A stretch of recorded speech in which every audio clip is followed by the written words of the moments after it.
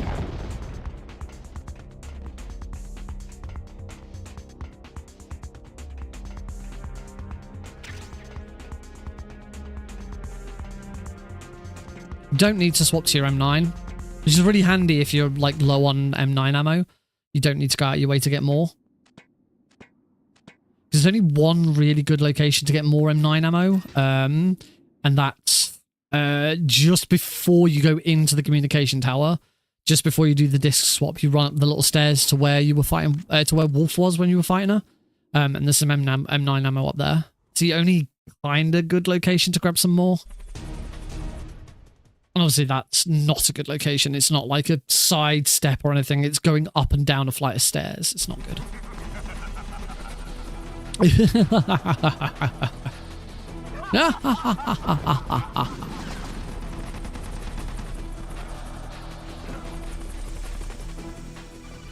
Oh, I got hit by the steam. I thought I was going to make it out unscathed. Oh, I got hit by the steam again.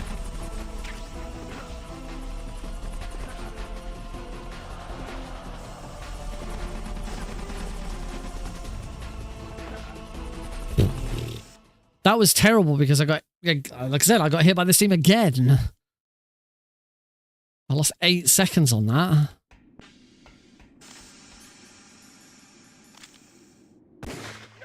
Nice. First try.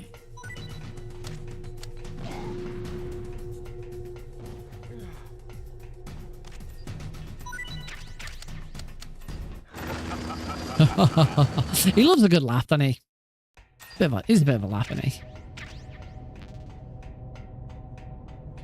Down the steps. The other advantage of using all of your stun grenades is that... hi, Heidi!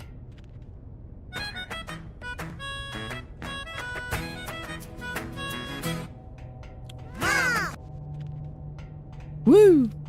Hi, Mom.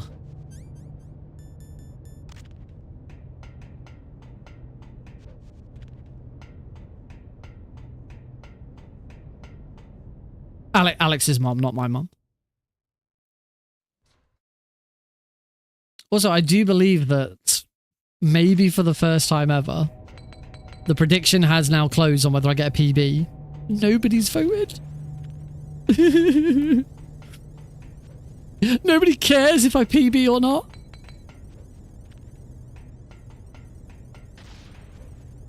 It's very sad.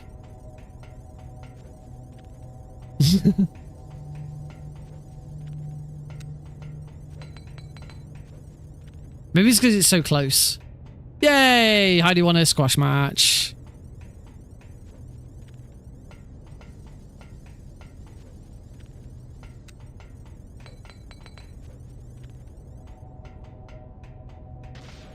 I still need to go back and get rid of that donate to sanctuary message, because that's done with. Thought I disabled it, but apparently not.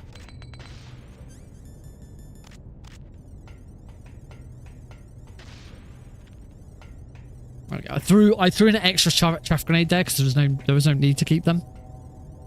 Which does make me think, if I've got a spare chaff grenade, I need to check it. I need to check exactly which grenades I'm using at what times, because I don't think I need to grab extra chaff grenades when I get the extra stun grenades when I get the Nikita. Where are you going? Go that way. It's good. I actually prefer this method because it's a lot more predictable.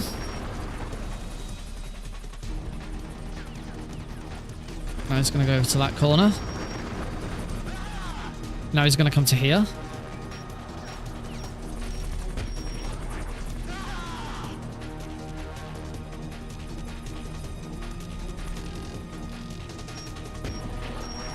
Oh, I missed a shot. 1, 2, 3, 4, 5. 1, 2, 3, 4, 5. 1, 2, 3, 4, 5. Oh. 1, 2, 3, 4, 5. Yes! That landed. Okay, hopefully the shot I missed has been made up for. I'm only one shot shy of max number of shots before he goes down. I believe I've once managed to get it. 1, 2, 3, 4, 5. I believe once managed to get it where I'd taken off one more chunk of health before he went into hide and seek, or maybe a couple of times done it. I don't think I've ever gone any lower than one more shot. 1, 2, 3, 4, 5. He's in that corner, so he. Why? Why the? Oh, this fucking stinger is so bad. Right, that means I've now got to land these two. I'll never understand what they did to the stinger. 1, 2, 3, 4, 5. No. This is really slow. That sucks. That really sucks. That shot should have connected.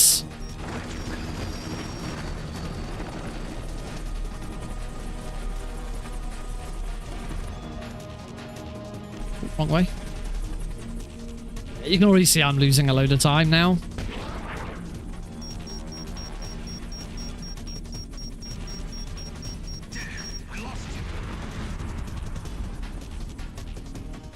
"46 seconds behind. Probably not pulling that back now. But we keep going. We're gonna just persevere, break on through to the other side, and so I'm hoping we can get 3 runs. I can't remember the last time we did a stream of any speed run where I got 3 runs of the same run in.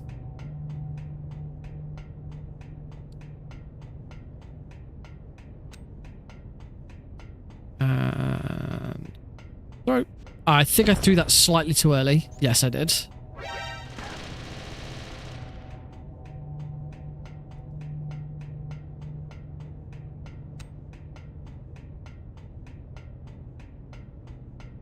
That should be better. Yep. A mother knows. And I know the timing.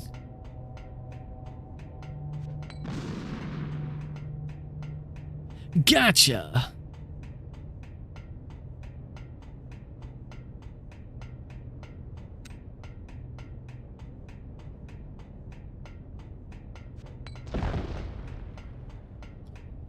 Cool.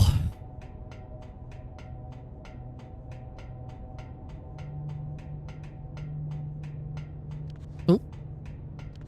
Oh, snake.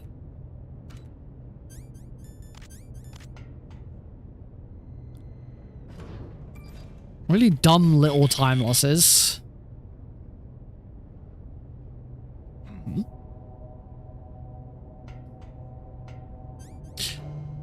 Like, not slightly not being in in the loading zone for that.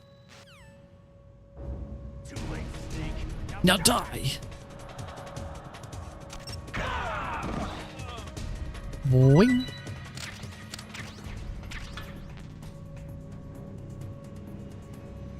Oh, Mike, quickly. Yes, I do.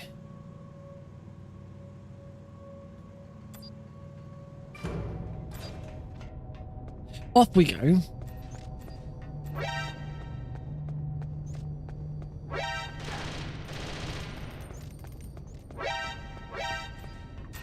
On to Wolfie 2, baby. There's probably a bit of time save here. I mean, we can already see that I'm losing time.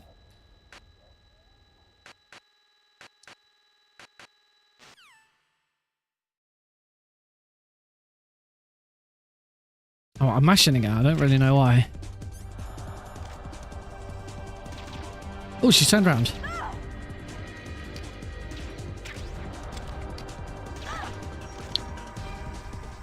just gonna wait. Let's get some more ammo then. Hopefully she's still gonna...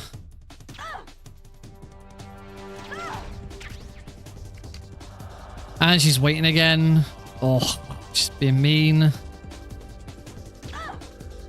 Oh, nice shot to finish, but yeah, still not great. 8 seconds behind best. Is what it is. You know, you do so much.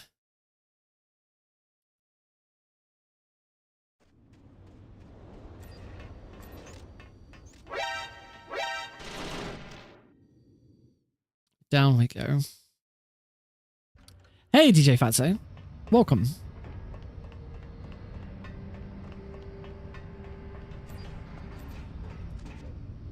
In today's edition of Here's What You Could Have Had.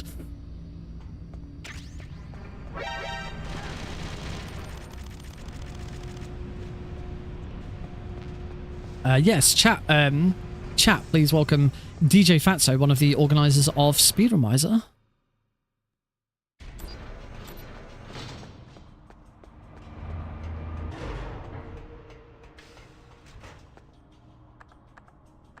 All right, we're gonna blast, just blast these guards.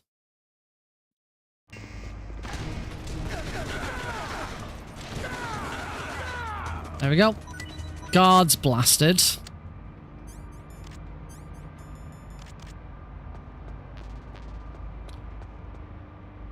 Ugh. 0.03 seconds behind best for that fight. I do believe that fight makes a no-hit run impossible. You always get shot by that first guard. I don't think there's anything you can do to prevent Snake from being shot by the first guard in that.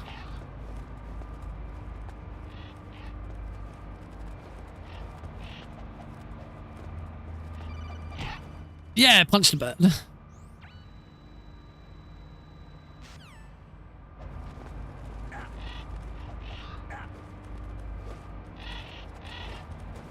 On to the next boss fight. We're going to fight Vulcan Raven, which I love Vulcan Raven in Twin Snakes, just because of the different difficulties. You know, very easy, piss take. Easy, piss take. Normal, piss take. Hard, piss take. Extreme, hardest boss in the game.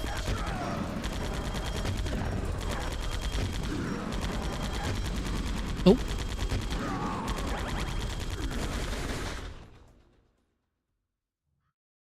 It's always been so crazy to me that he goes from the Ocelot is arguably easier, but he does go from the easiest boss in the game, or at least one of the easiest boss in the game, for every single difficulty until you get to extreme and he becomes the hardest. Just because extreme is the only difficulty where you cannot afford to just sit on rations and tank his damage.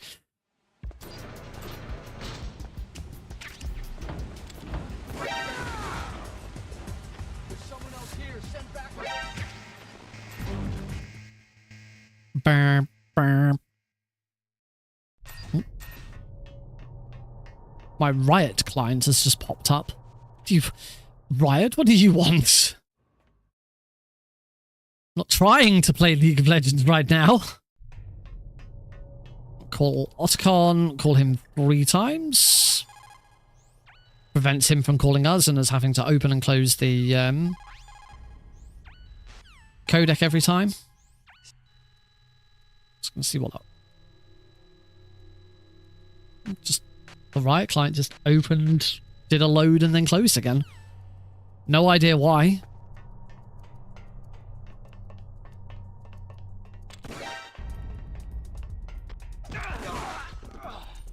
I can't remember how you get past that guard.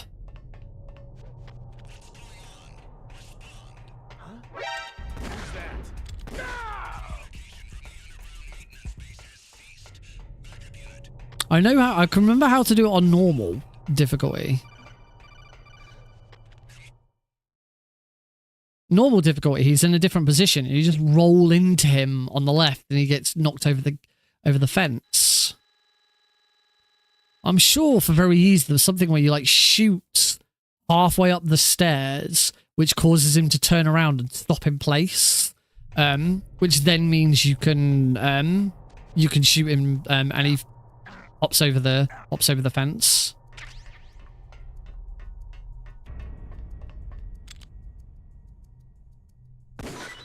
Shoot the rat. Sorry, rats. Got the PAL key? Yes! 3-second time save on picking up the PAL key. Boy howdy. Because the main problem I got now is I got to walk over his corpse every time now. And that's a time loss. Look, I have a very slight time loss because I have to walk over that guy's head. God damn it.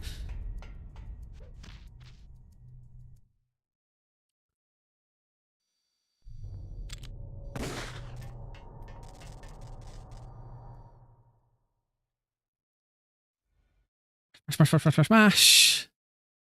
And back we go. Luckily, this is Twin Snakes and not Metal Gear Solid 1. We don't have anywhere near the amount of backtrack that you'd expect from MGS1. Twin Snakes is just such a much better speedrun than MGS1.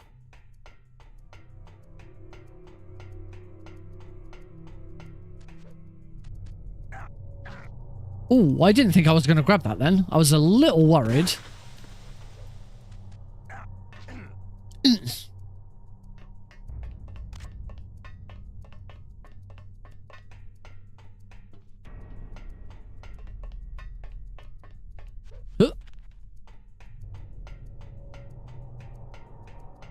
Yes! I didn't get caught by his head this time.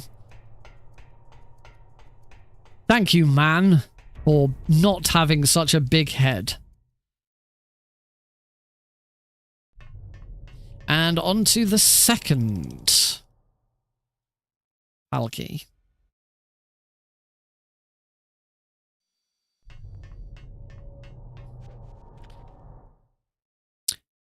Let's go heat the key. There's still backtrack. It's still doing the exact same thing we've already done. It's just, you know, not going all the way back to the blast furnace. It's still a bit slow and boring, but it's not as slow and boring as going back.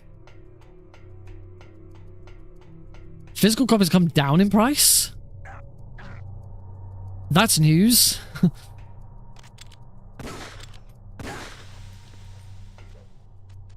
I do have a physical copy of this game. But because it was so expensive, I bought the Japanese version of the game and modded my Wii so that I could play the Japanese version instead.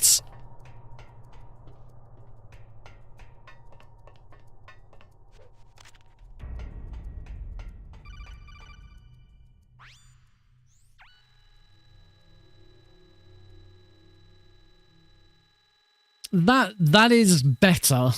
Certainly better than what I've seen.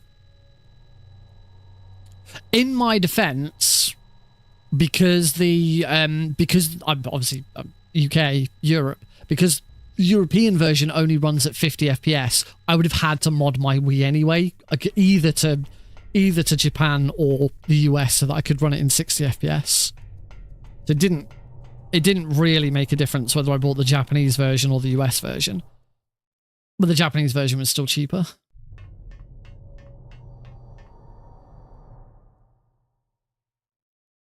Is one downside of being a European speedrunner. You always have to deal with the fact that for retro games, you may have to deal with a lower frame rate and your game being slower. It's like Jade Cocoon. I've considered trying to grab a copy of Jade Cocoon so that I could actually do a copy on I've got a PS1. I've got a PS2. I think it'd be better off running it on the PS2 than the PS1. But I've got a PS2. I could run it.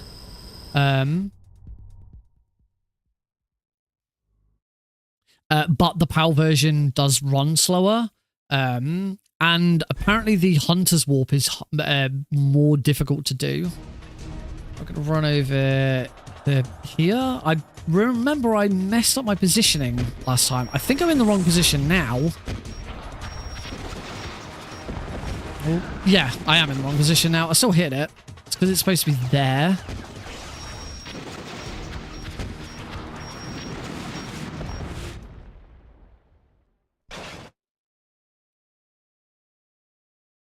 All right, so now we get the long... I have a chance for a drink! Yes! I can finally die.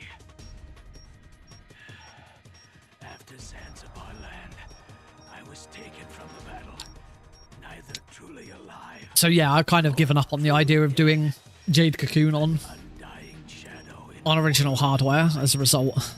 But soon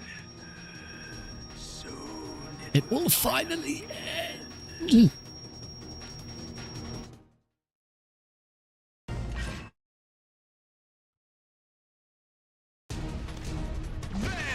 1, 2, 3. 1, 2, 3. 1, 2, 3. 1, 2, 3. Oh. Nice. Didn't need to use any rations for that fight. Only used 1 ration throughout the entire run. Nice. Onto the liquid fight, where I'll attempt the lottery roll as I always do. Probably won't get it. That's why it's called the lottery roll.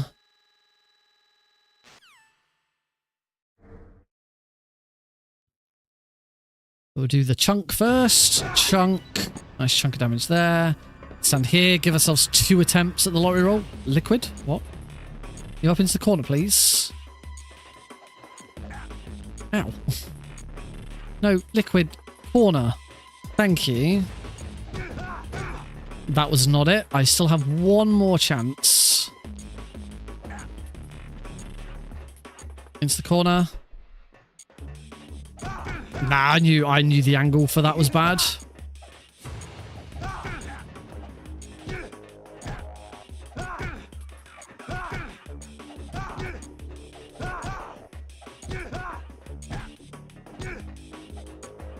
Oh, don't go off the edge, you dumbass.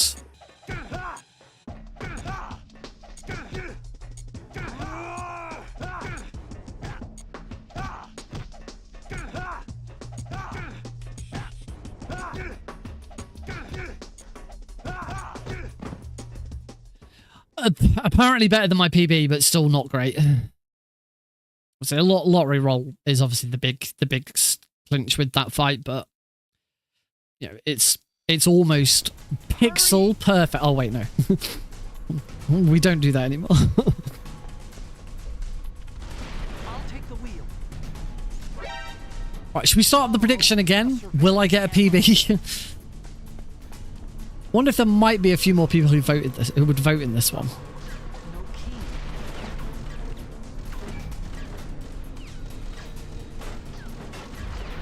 Wait for it. Wait for it. Go, go, go. Snake, climb in. Let's go.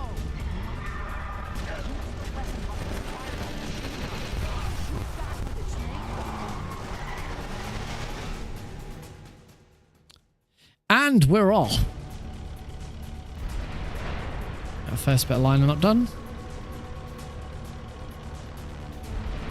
Ready for checkpoint 1.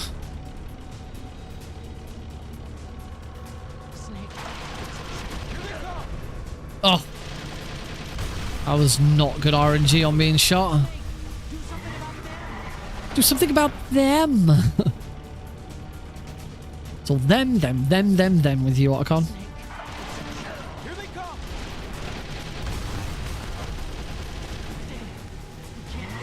Alright, final section of the liquid fight. Look at that very brief moment of the Metal Gear Solid theme. I say brief moment, I mean the first 2 notes. Ba ba.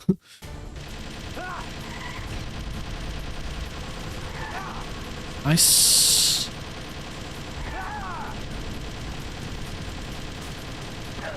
Ah.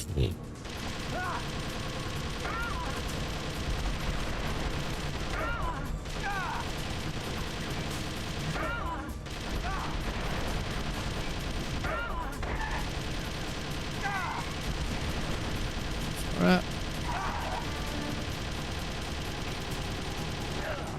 Missed him. Should get one there. Yep, that's fine.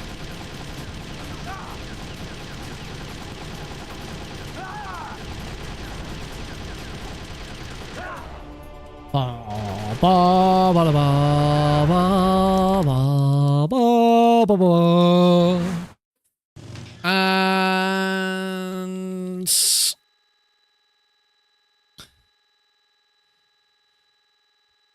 final bit of code. We're not going to sit through the credits. Don't worry. We won't sit through the credits this time.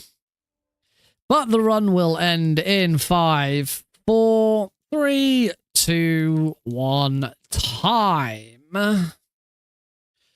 Woo! 52 seconds behind last week's PB.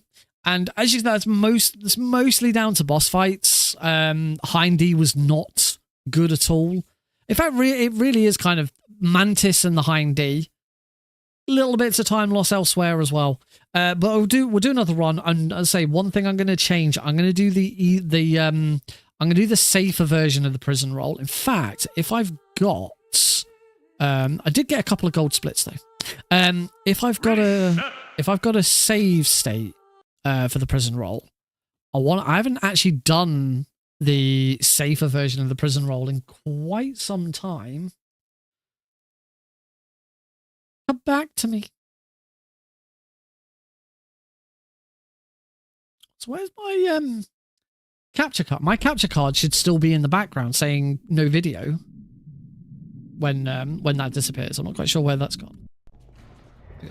That is... Oh, this is prison roll. Not prison roll. This is laser roll.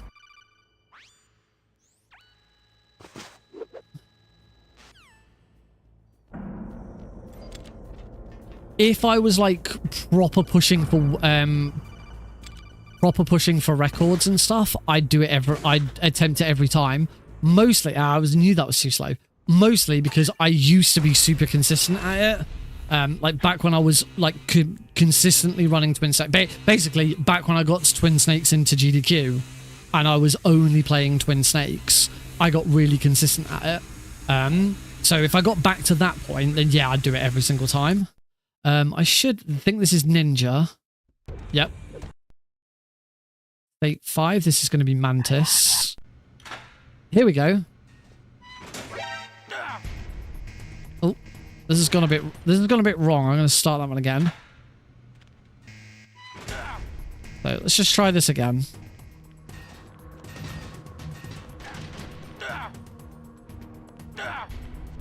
There we go. First time I try and do it. First time I try and do it in practice rather than in a run.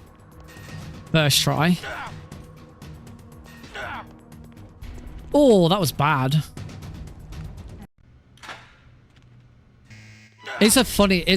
Oh, which, like, the original one? Like, the first ever sub 30? Because that one's hilarious just because of the, because I forgot about the time bomb. World record, first sub 30, and I take a death from the time bomb. Oh, what the frick?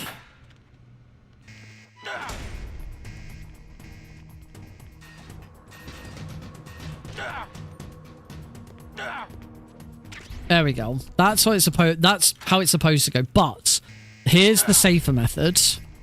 So for the safer method, you run to here, you throw Johnny, and then get out. You'll notice Snake's got his equipment on.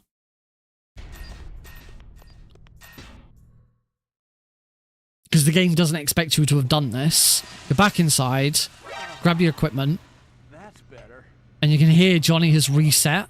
I think 10 seconds slower is about right. And that's it, it's done.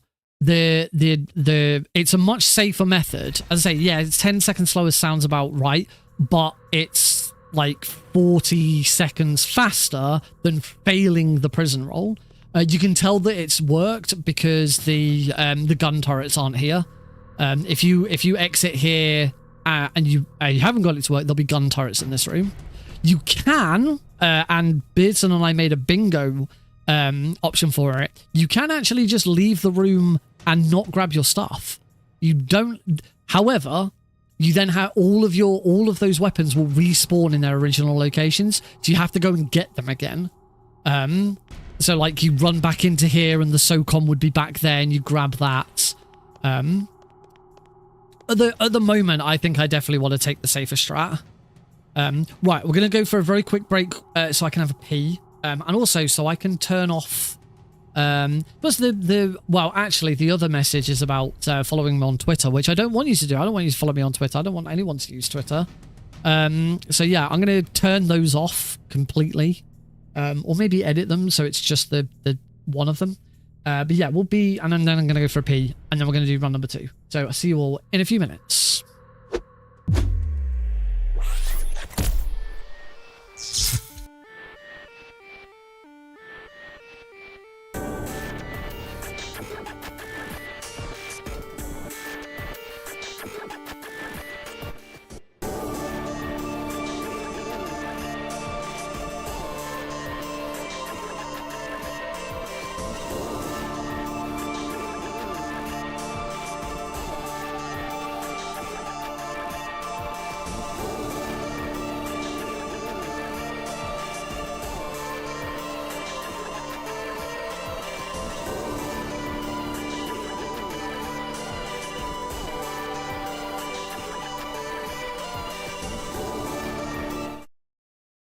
Just pausing the music to say I have just noticed that YouTube is not working properly.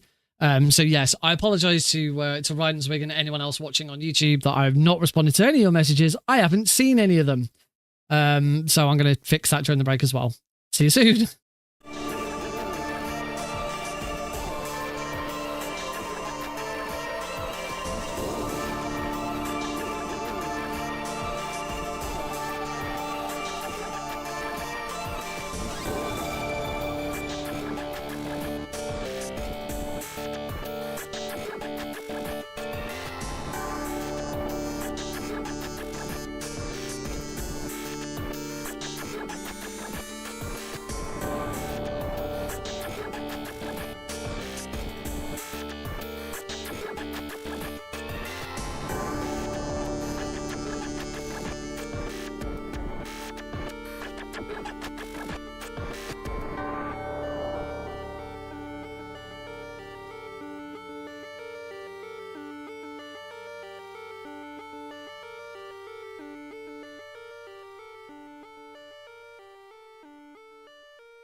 Alrighty, we're back. Who's ready for run number 2? I'm ready.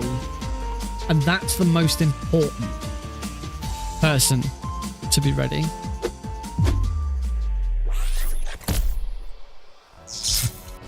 Hello. All right, let's get straight into it, shall we? Welcome back to all of our lovely YouTube viewers who do now have access to send me messages in chat and on the stream, because StreamerBot just decided to log out. I don't blame StreamerBot. I think it's YouTube's API is just shit. I've heard a lot of stories about YouTube's API being a nightmare to work with, and in StreamerBot's defense, the problems I tend to have with it tend to stem from YouTube. Oh, I just remembered I didn't actually change that change that timed message. How do I set what the message is? I found the timer. I found the timer, but I can't remember how to set what because I go into the timer and the oh, I know how you do it. It's an action. I'll have an action for sending out chat messages, and one of the triggers is the timer. That'll be how it's done. There we go. Right. Delete that trigger from that. And then I think I've got a socials message. I do have a socials message. There you go. Want to follow me on Blue Sky?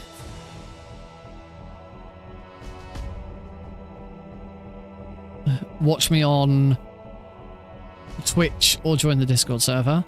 And then my Twitch message should say, want to follow me on Blue Sky? Watch me on YouTube or join the Discord server. There we go. Right. Done. We have new timed messages. Just before we get started. I've just kicked my slippers off because my feet were getting really warm. Grab my controller. All right. Let's do this. Ow. Didn't like that.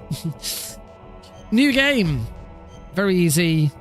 Japanese versions easy. US very easy. 3, 2, 1. Go, go, go, go, go, go, go. Start.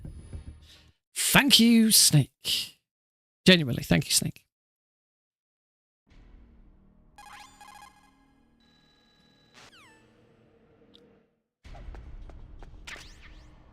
All right, top over the side. Do some edging.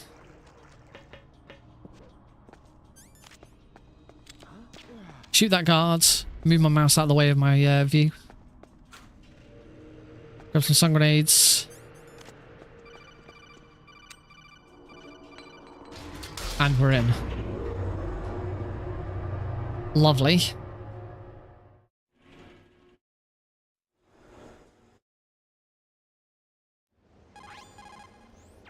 I think I'm gonna try not grabbing stun grenades when I grab the Nikita.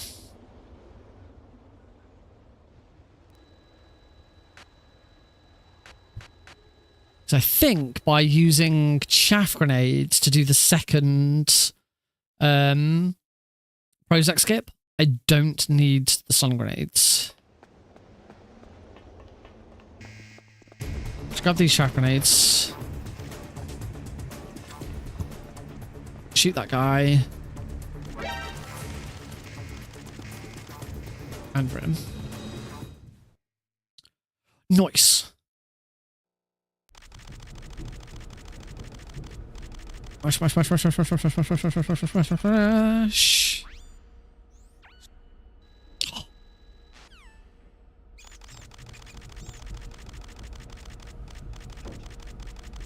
Mash, smash, smash, smash, smash, smash, smash, smash, smash, smash, smash, smash, smash. Stun M9. I'm trying to say stun M9 over and over again, and I can't do it. I'd have a terrible career as a rapper.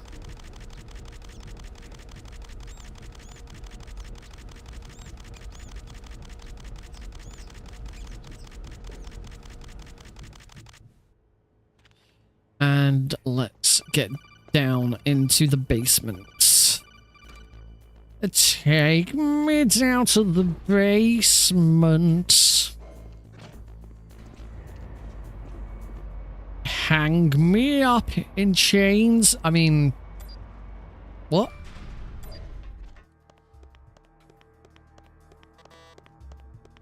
To the holding cells. What? I don't know.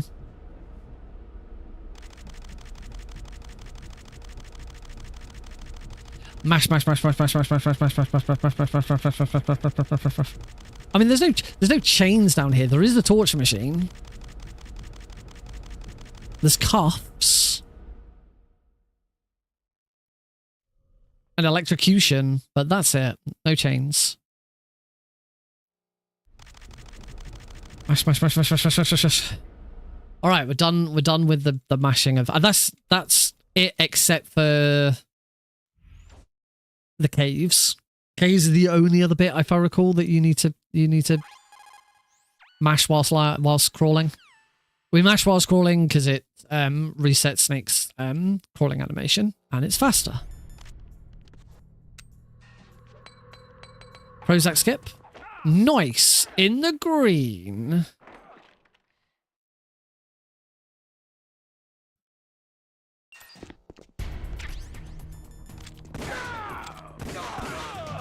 That was weird. What are you waiting for? Shoot! Don't talk to me like a rookie. I'm telling you, shoot!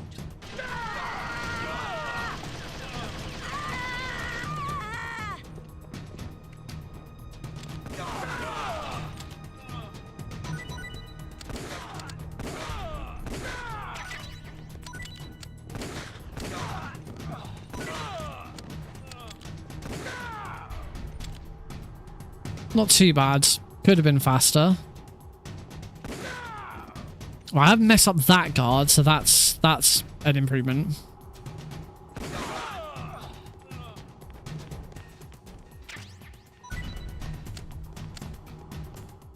Lovely.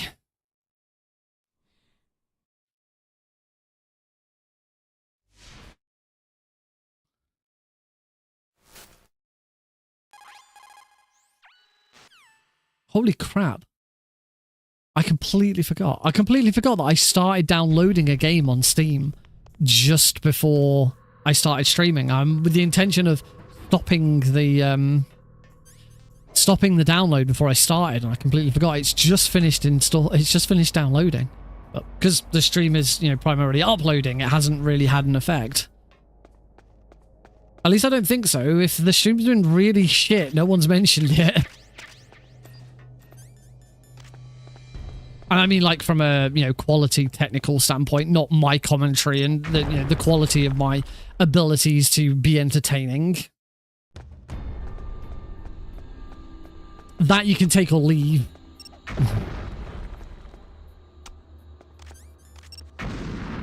You get what you get when it comes to that side of it. All right, let's kill Ocelot. 1, 2, 3. 1, 2, 3. Lovely. That's much better.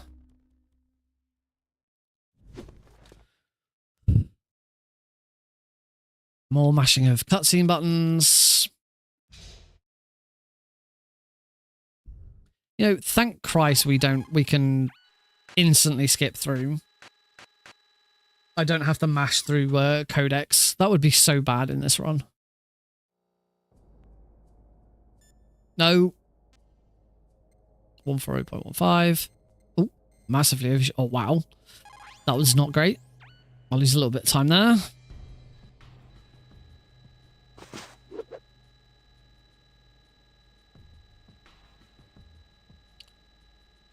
Right, make sure I grab some SOCOM ammo. I think. I did pick up some spare ammo. No, just grab it.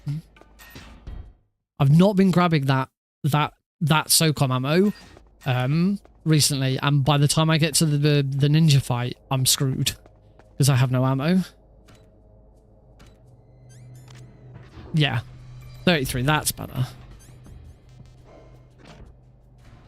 All right, into laser roll.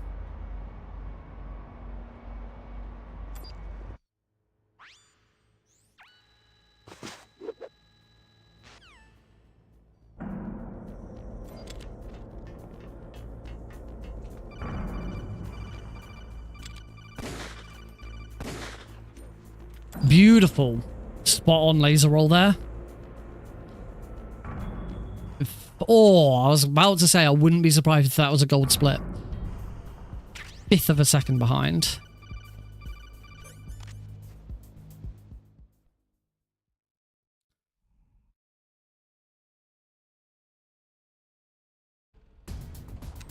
So throw a chaff grenade, grab more stun grenades. I should have plenty of stun grenades now. I absolutely don't need to grab the ones next to Nikita. Headshot. Wait for him to go down and back up again.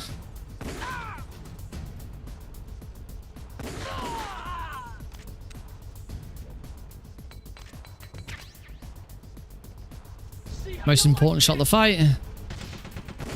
Got him. Nice. Wonderful. Wow. You don't see that every day. The previous segment is in green, which means that that tank fight was exactly equal to the best tank fight I've ever done. It's the only way of getting the best your previous segment best color to be green is it has to be absolutely spot on with your best.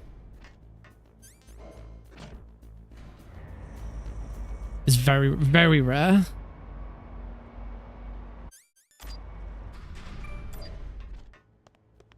Right, so this time we are just grabbing the Nikita. We're not grabbing those stun grenades because I really don't think I need them.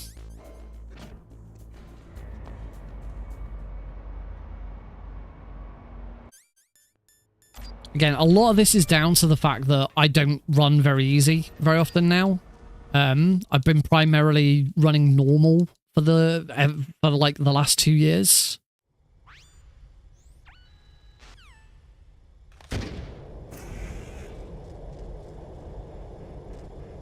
Ever since the Prozac skip, and I determined that normal was probably going to be the most interesting difficulty to run. And it's the run that I did at SGDQ. I just never really came back to very easy, so there's so much stuff that I'm doing just because it's what I do in normal. The main difference with the grenades is in normal difficulty, you wouldn't grab stun grenades right at the start of the run. There's no stun grenades in the locker. Down in the docks. Instead, you do the Prozac skip by using up a load of M9 ammo. All right, ninja fight. Oh, wow, I wasn't even lined up correctly. Okay. False start.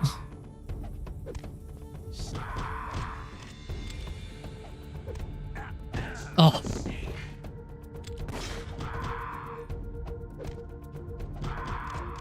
It's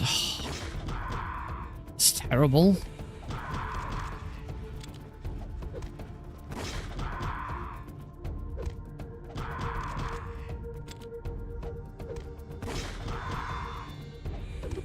Oh. There's nothing you can do there.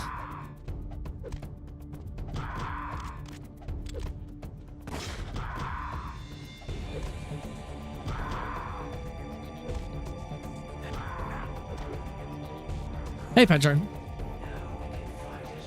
Yeah, not my best ninja fight. A lot of missed opportunities. One bad bit of RNG where he rolled into the chair. Yeah, I'm pretty good. These runs could be better though.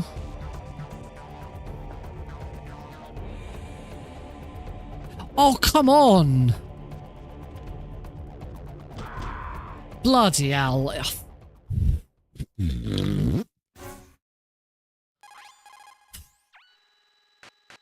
Well, I've never screwed up the final punch like that before. 21 seconds behind now. I can save it. We're going to be doing the safer version of the prison roll, so that's a guaranteed time save, and that's a time save of about 40 seconds. Hopefully, you know, other stuff will be better as well. Mantis is one at the moment. My Mantis is really bad at the moment.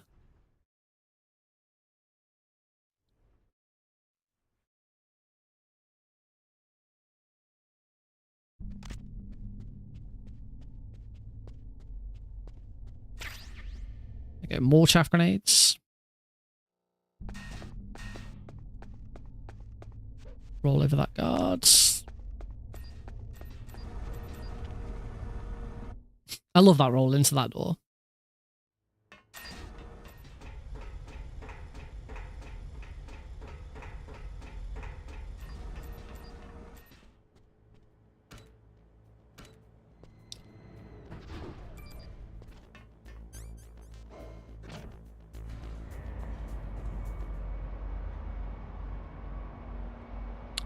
Strike barrel with a gun.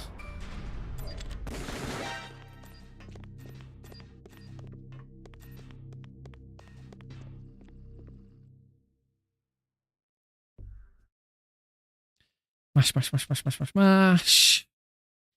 All right. So Mantis would be a decent time save if I get a good Mantis fight, because this is again, if this was something I was like really trying to chase a really good record or something, I'd be doing a lot more like individual boss practice and stuff like that rather than just doing full runs.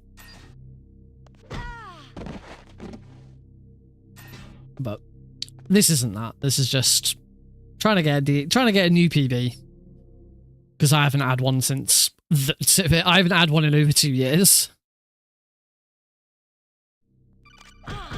And shit changed.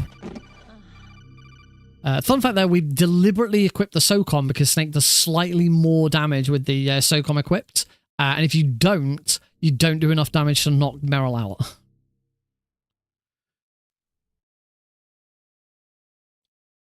Right. That's better. That's much better positioning. Yep. Perfect. It's a good start.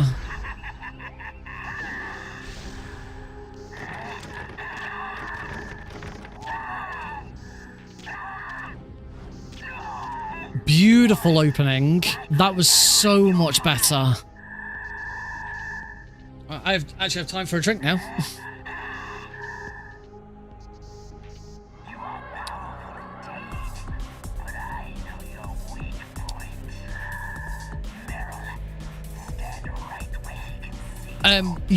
After a few seconds of being in first person, then you see. Oh, got him. Or is it something else you're referring to?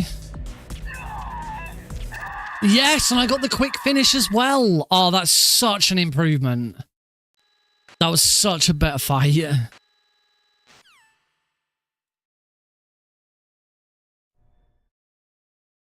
I knew where he was going to appear. Yeah, there's a little bit of scripted.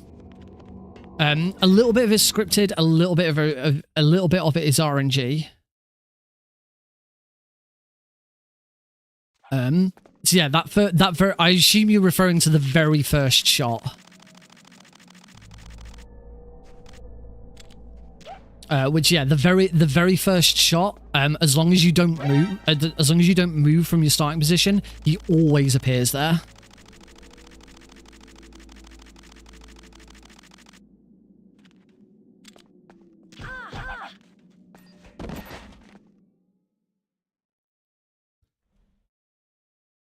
after that, there's a little bit of RNG. He can go... There's a couple of places he can go. As I say, his positioning is all down to your positioning.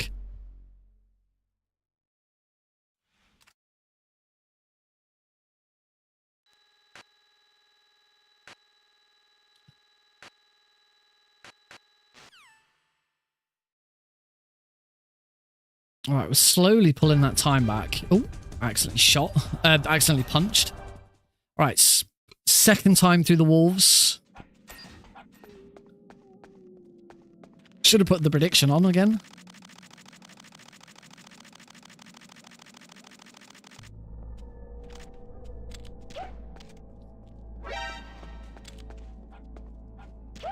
Nice. That's two journeys without getting hit by a wolf.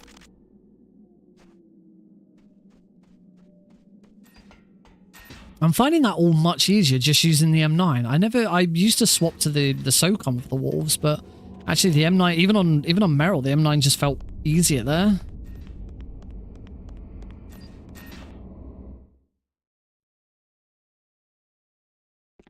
Let's run down, grab the PSG-1T.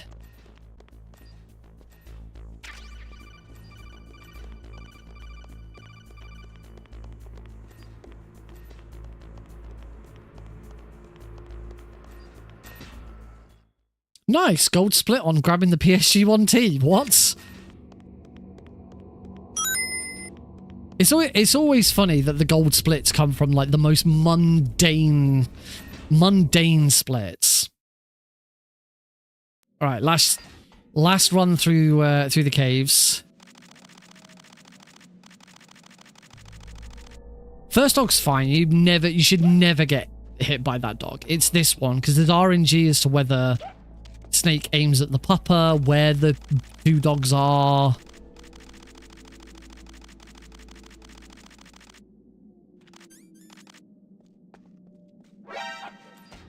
All right. Nice. No, didn't get shot by any dogs.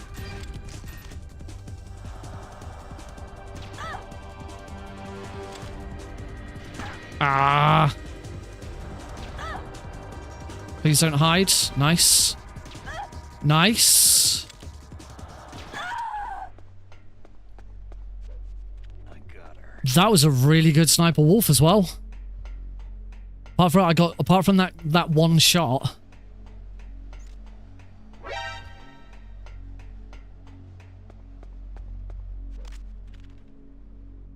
Yeah, apart from that one shot, that was really nice.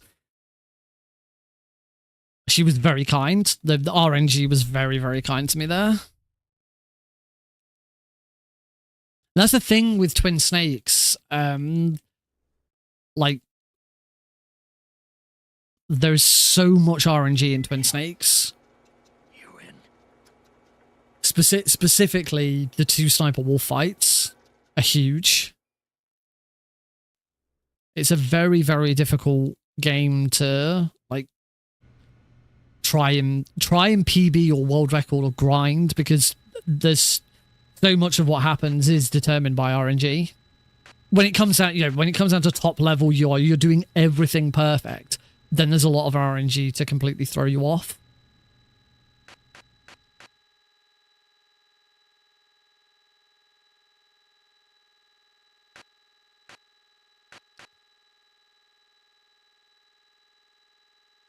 This is good, and as I say, we should have probably a 30 to 40 second time save coming up, because I'm not going to do the prison roll. Oh, damn, I caught a cold. That witch, she took my clothes. Shut up in there, will ya? Hey, shut up in there, will ya? Shut up in there, will ya? Shut up in there, will ya? Hey. Hey. Hey. Hey. Shut up in there, will ya? Shut up in there, will ya? Shut up in there, will ya? Shut up in there, will ya? Shut up in there, will ya? Hey. Shut up in there, will ya? Shut up in there, will ya? Hey. Hey.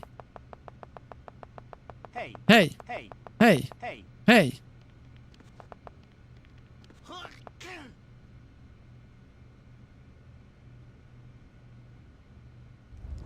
it goes. Oh, stomach. Damn it.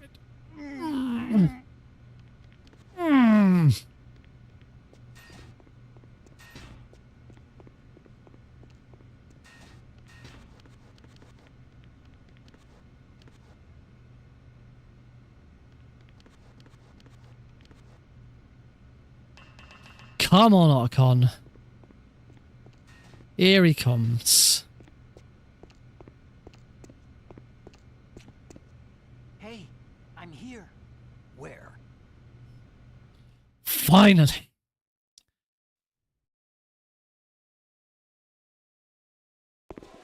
All right, so safety prison roll. That's better. So for the safety prison roll, well, I say it's not a prison roll. This is the safety prison escape. Well, I suppose Johnny rolls. So bump him. Move to here. Throw him. Get out before he gets up.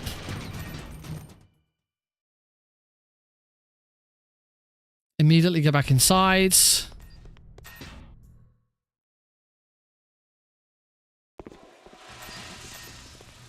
Grab my stuff.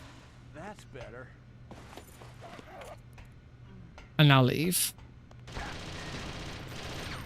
So you can see, I actually did, even on escaping, it was very slightly faster. But the time save will come when we get to the underground passage.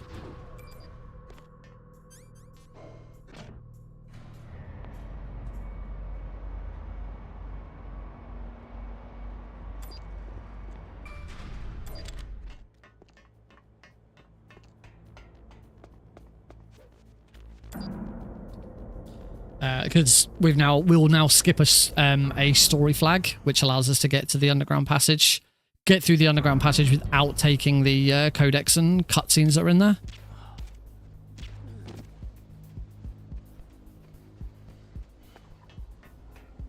Under the camera. Don't need those grenades.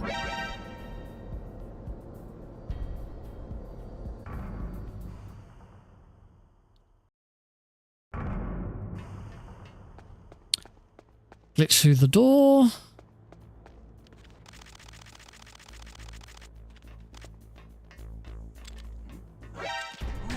Oh, this bloody...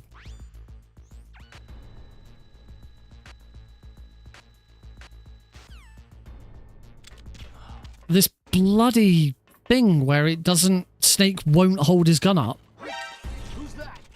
So that's a time loss.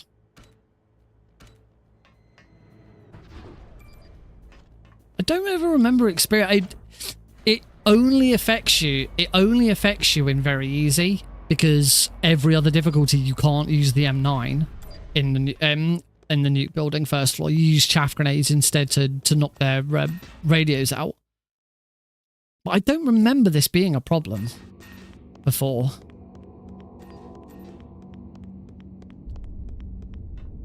I know it's got nothing to do with my controller. Because it's only there and it's consistently there that it's happening.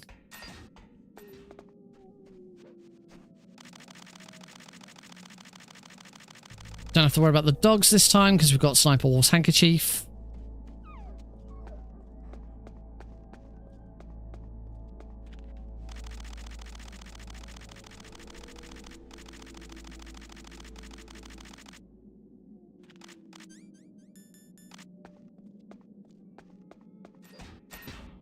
All right, so here's the big time save.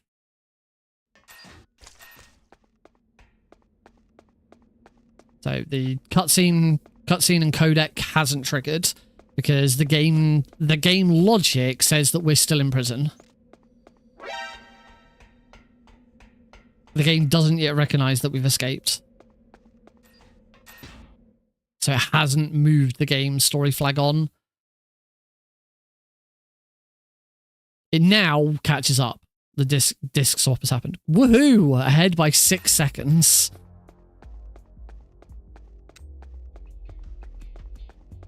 which doesn't seem significant, but I was behind 16 seconds. So that's actually a 22-second time save. Right, we'll do the tower climb with nothing but stuns again. 2, floor 3. Oh, slight hitch there. Floor 4. Ugh, still get shot. Floor 8.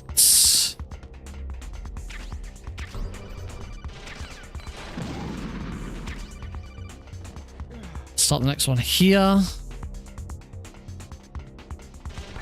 Oh. See, even here, RNG on whether or not you get shot. I don't think I actually need one there. There's no guards.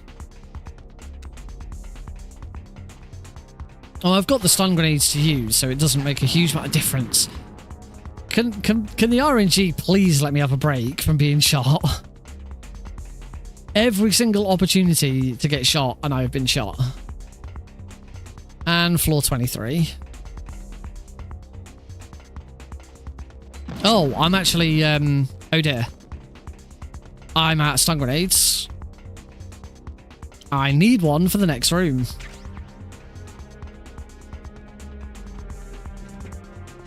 Okay, there's an alternate option. I don't know what I'm trying to say. There's a different way of doing it. Slightly slower, but not by a huge amount. So instead of doing the shoot, instead of doing the shoot and stun grenade, you just whip out the PSG-1T and trank them all.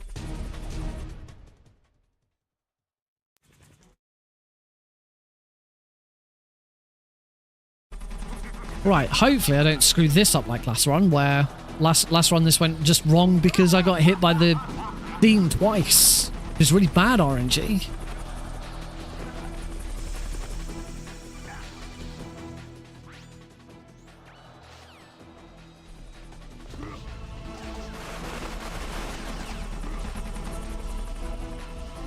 There we go. I think almost didn't want to go down there.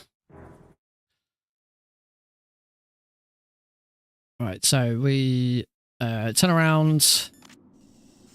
Oh, I think I still need to be stood like here. Oh, I only have one.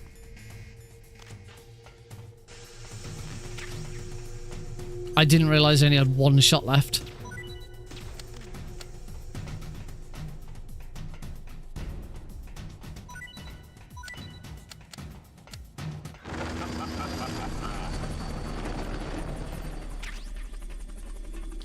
God damn it. There goes 9 seconds. Apparently 13 seconds of time lost there.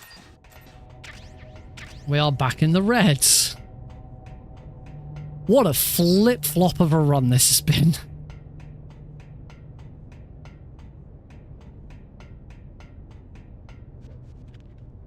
Damn.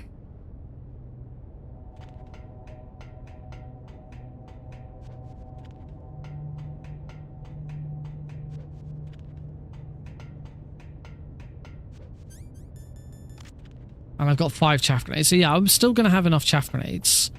But worth remembering, if I don't go for those extra stun grenades, I do need to make sure that I don't throw one on floor 12 like I have been doing. Because it isn't necessary. And in fact, it's mandatory that I don't do it.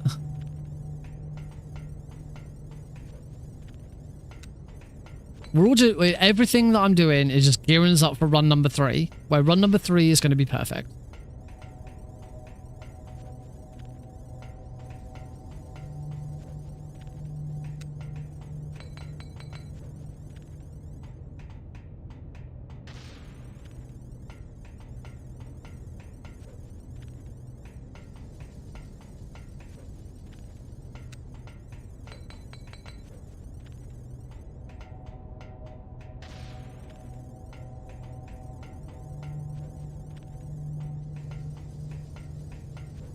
Can't say I've ever heard of that channel.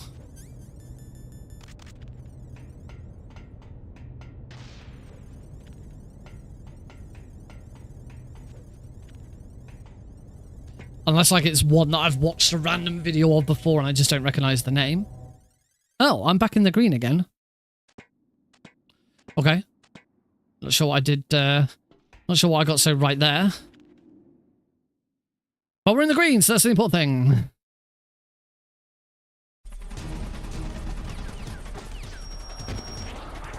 Right, one. Which way is he going? Left or right? Left. You think you can beat me with that little thing? Where the heck is he?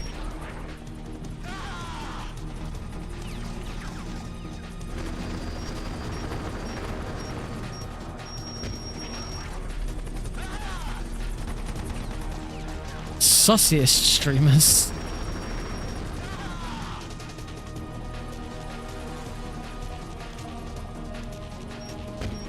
Land. Nice. 1, 2, 3, 4, 5. 1, 2, 3, 4, 5. Is he 2, 3, 4, 5? Nice. Again, one off the absolute maximum that you can get for before he goes down.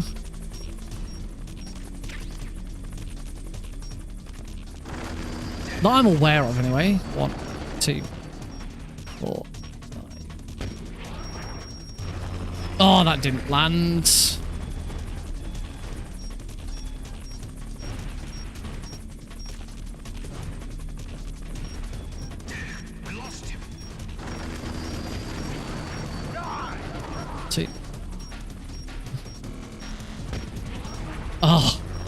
Oh, his position is just awful. 1,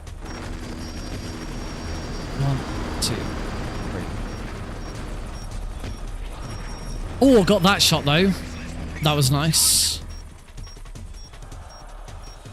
I got one good shot.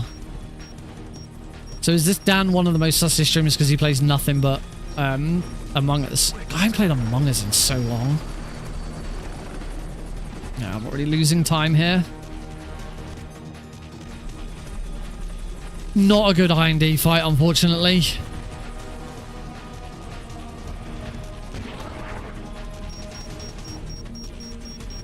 Where'd you go?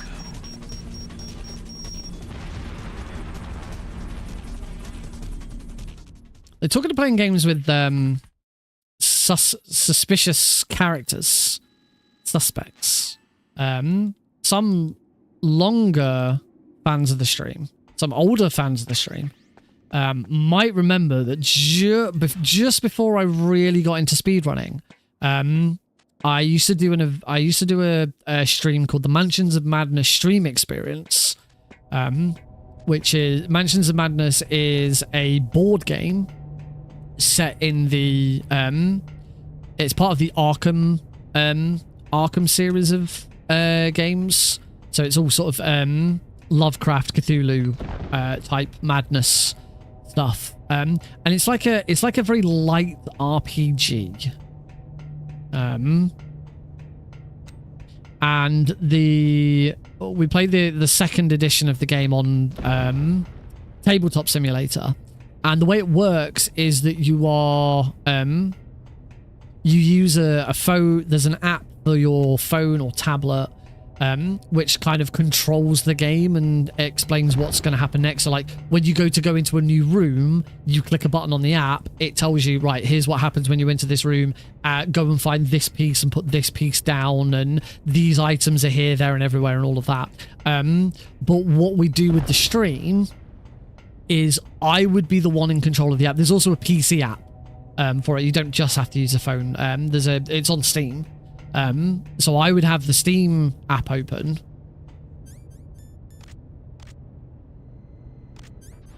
I would have the Steam app open.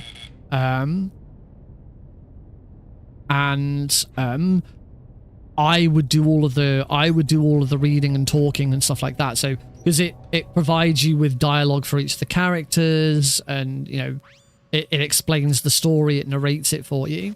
The idea being that, you know, when you play it normally, you just have someone read it out. but I wouldn't play. I would just control the tablet, and I'd create a character called the Host. The Host, you know, is this evil sort of entity that invites players into the mansions to participate in. It was a lot of fun. The game's quite old, but it's you know, it had a few expansions over the years. But I think it was last week. Certainly I'm assuming the phone app as well. But the Steam version got new DLC. It got a new investigation added to it. It comes with a bunch of pre-built investigations. So essentially games that you can play. And then there was like 3 DLCs, I think, for extra ones. Oh, she's right over on this side. This is quite nice. It would be nice if I got headshots. She's hiding. These are still not headshots, Nick. She's moving. Oh, this is bad already. Oh, and she's turned back round. You cow.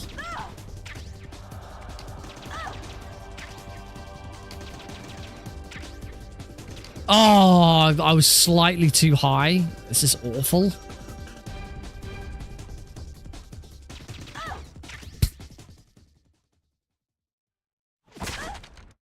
Yeah. Very, very unlikely that I can... this is kind of... Wolf 2 is kind of the final point of the run where you can legitimately save time.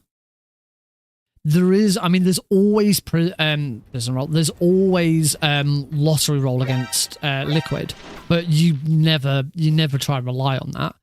Everything else from here on out, there's not much RNG. There's not really any... Like, you shouldn't be losing any time from this point onwards. Wolf 2's kind of like the final get it done.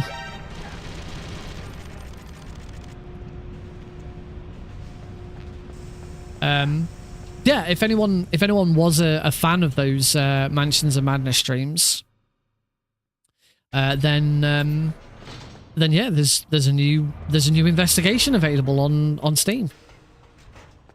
Can't remember what it's called. It is paid for. You have to. It is purchase DLC.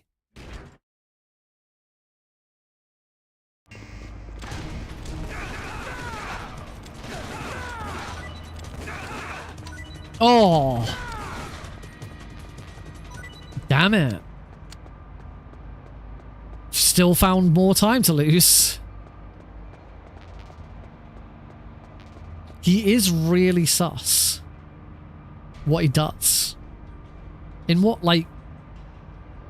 Because he, like... You're not sure if he's cheating? Or... I don't know, this is just... I'm intrigued now.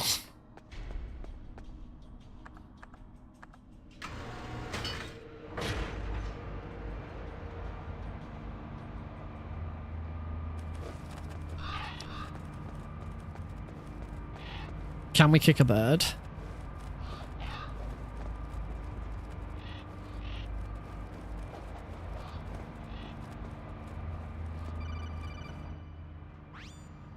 It was one of the most absolute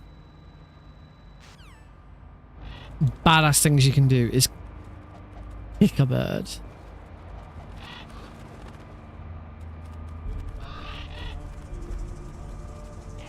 It's one of my favorite bit of commentary. I first got into learning Twin Snakes because MGSR was hosting a tournament. Any percent, very easy. This exact run, actually. The exact run I'm doing right now.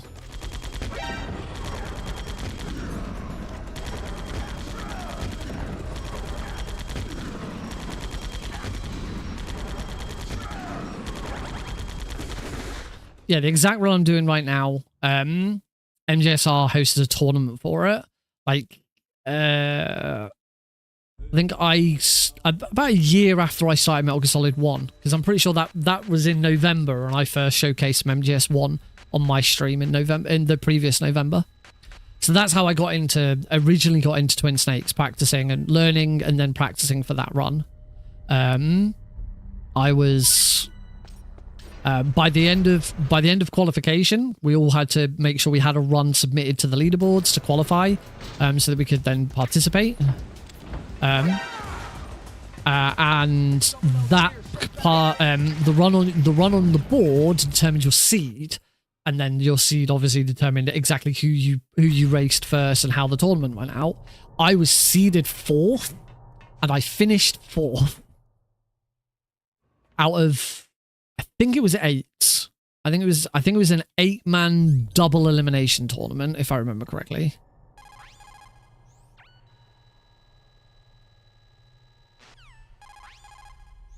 But one of my races, I forget who it was against. But in one of my races, I kicked a bird going down into the depth there. I was just stood there, just kicking and punching. I think you just wait a moment.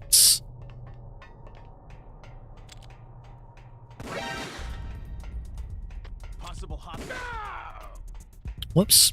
I thought I'd shot him.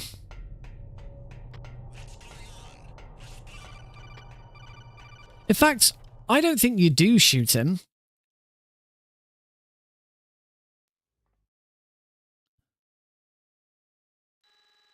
I think you just run up to him and... Or maybe you do shoot him, but not... you don't wait. You just run up to him and shoot him rather than... Or you just roll into him and that knocks him off the edge. Basically, you want to knock him off the edge. Because by knocking him off the edge, it gets his body out of the way. So you don't have to tiptoe over it. Oh. There we go. Made a little bit of a mess of shooting the rat there.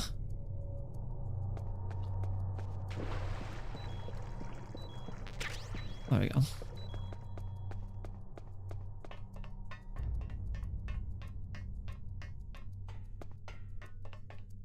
Because now I'm either gonna have to try and walk around. Nah, I'm just gonna have to take the slow steps over his body.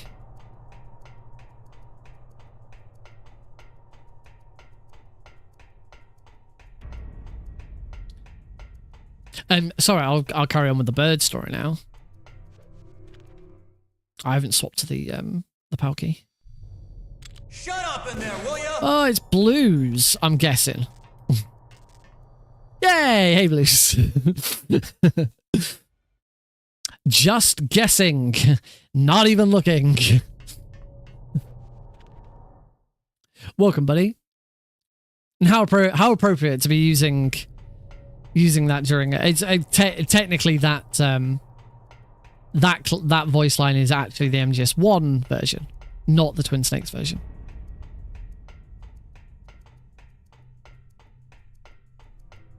So I kicked a bird, and I remember watching the race back because for MGSR races, the way they do it, and I appreciate that this is probably the best way to do races. I still believe it's the best way to do races.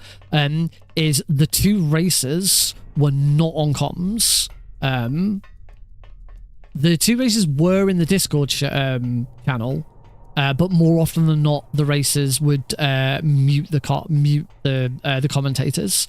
There'd be a host, and there'd be 1 or 2 commentators. Sometimes the host did double duty and also commentated. And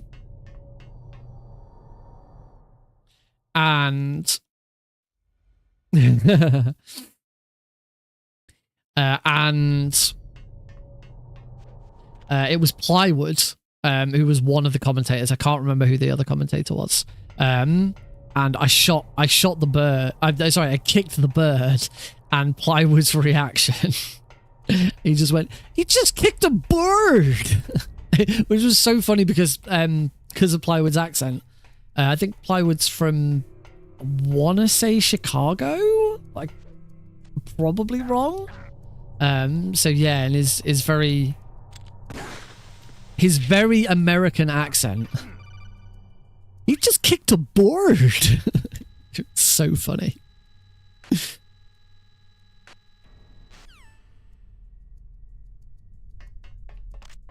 Man, I miss MGSR races. They were a lot of fun. Really made me focus. There's one thing that I've struggled with over the last sort of year is being able to focus on runs and like forcing myself to do the same run. You know, I get bored of runs very easily now, and I need to swap around. Yeah, but not like tournaments and you know, streamed events and stuff like that. I do know that some individuals in MGSR do still do races and stuff from time to time. Yeah, back when it was big sort of streamed events. I did it. I should change it. I don't know why. I'm just having with the try hard. Yeah, to be fair, the same. I just when it was tournament, when it was races, I had such a different mentality going into it.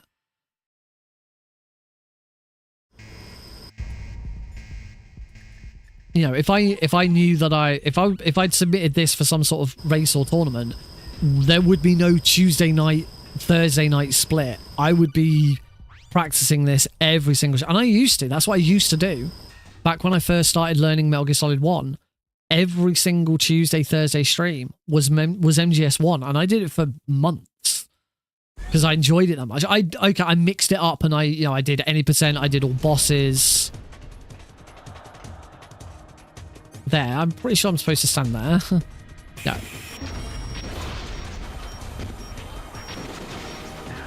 Yeah, I'm too far forwards.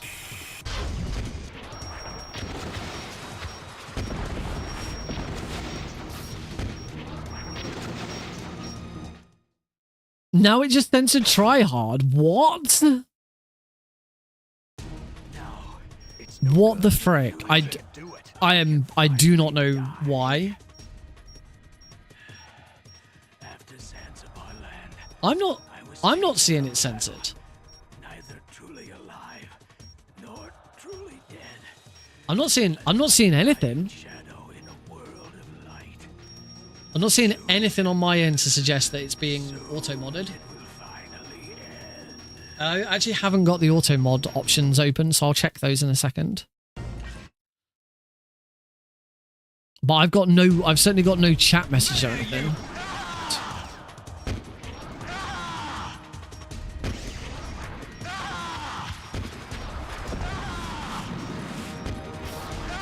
Oh, that was a really nice phase 2. I need to fix my my splits, because that should have been like one of my best splits for phase 2, and that says I'm 30 seconds behind.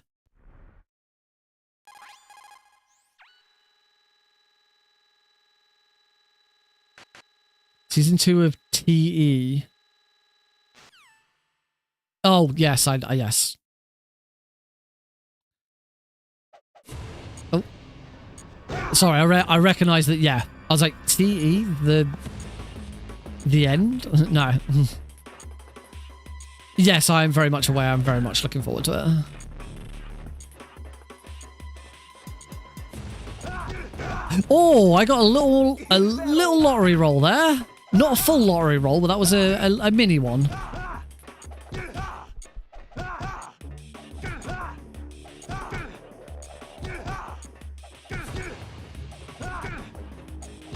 Unfortunately, I am going to have to throw liquid.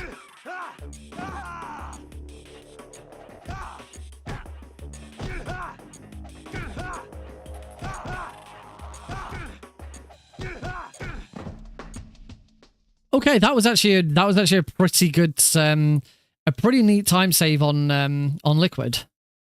That was much faster. Hurry! Hurry! I'll take the wheel. You're still gonna watch it though, aren't you? Uh-oh, a surveillance. There's nothing, I know. I can just sense you're still gonna watch it just so that you can moan about it.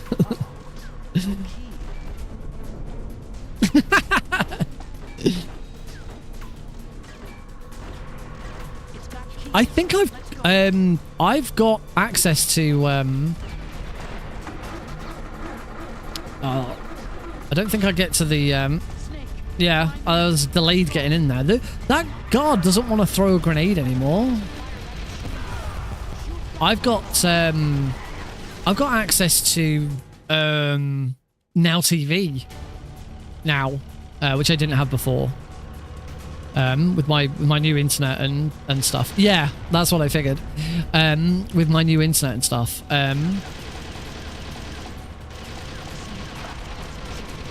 So I do now actually have the ability to watch The Last of Us, so I really should watch it. Oh, getting ahead of myself a little bit. The only thing I've used Now TV to watch so far, I've watched the first couple of episodes of Miracle Workers Season 5. Which I need to go back and finish watching, but me and Heidi have been watching lots of stuff. I still got to finish. I've only watched the first episode of Black Mirror, of the latest series of Black Mirror. I'm now several episodes behind on Andor.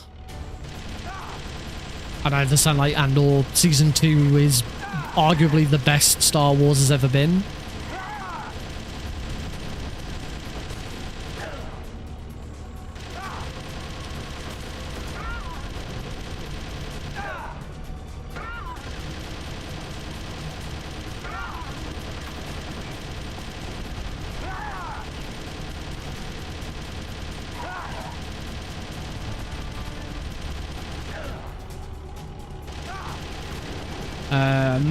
What else am I watching? I've just finished all of the Tales, Star Wars Tales series. I watched Tales of the Jedi. I watched Tales of the Jedi when it first released, but I never went back. I never watched Tales of the Empire when that came out. So I watched Tales of the Empire, and then this Star Wars Day, Tales of the Underworld came out. I actually finished watching Tales of the Underworld today. That was pretty good.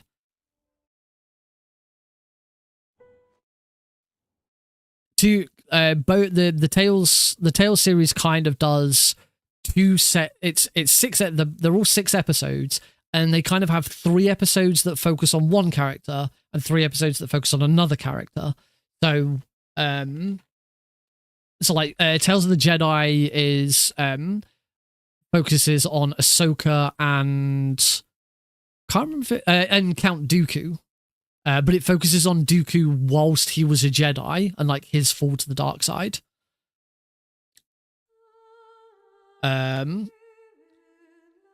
17 seconds behind. So we're getting there. We're getting closer, but of course it could still be better. So we're not gonna watch to the end of the credits because there's no point. Stop. Load disc 1. Reset. I was hoping it might have. Oh, there we go. Updates. Anyway, we will take it. I will take a. Not. We're not going to a break, but I will take a short reprieval while just before we get started. Oh, just give me a minute or so before we start. Yeah, Tales of the Jedi is probably still the best one, just because Dooku's really interesting. Seeing Dooku's move to the dark side, and Ahsoka's just like one of the best characters Star Wars has. So that was, it was nice. Like the first episode is her being born and her tribe discovering that she's a Jedi. And then there's one episode about her after Order 66. I can't remember what the third episode for Ahsoka was about.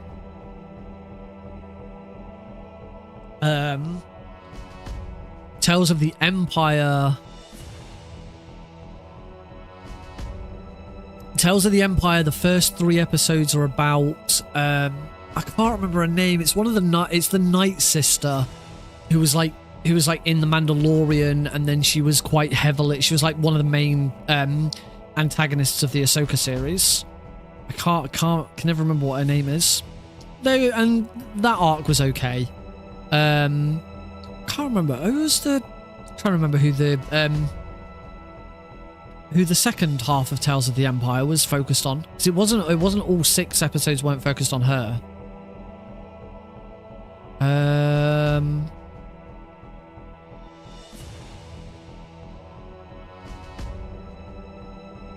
It was the 9th sister. Yes, it was. Again, I can't remember her name.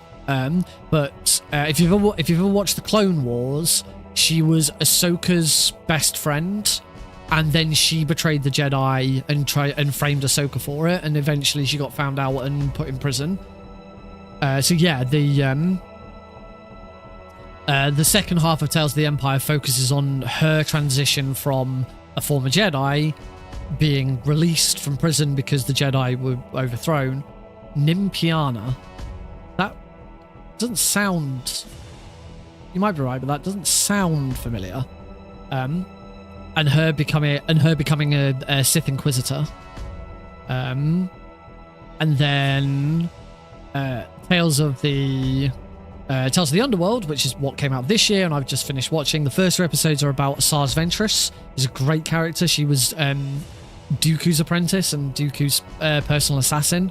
And it's just a small story about her after Order 66. Masana. I'm gonna have to check it out. I'm gonna have to look it up myself.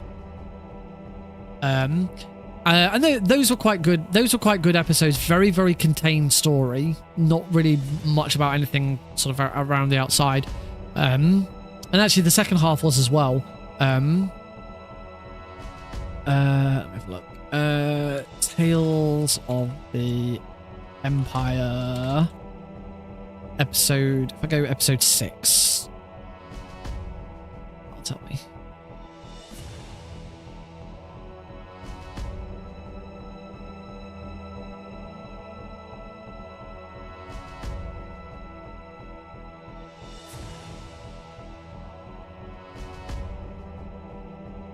Offie. Barriss Offie is the name of the character. Yeah, I'm not sure where you got Nimpiana from, but yeah, Barriss Offie is the name of the character.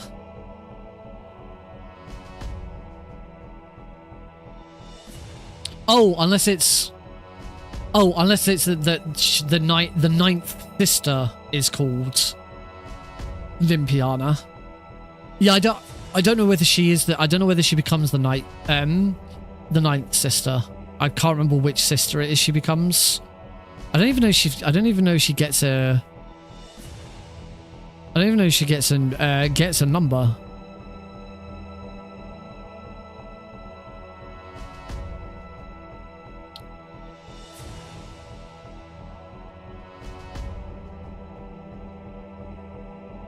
Fourth sister to indicate role shall after now dying full in of garb, joined by the 11th brother, fourth sister, and first brother.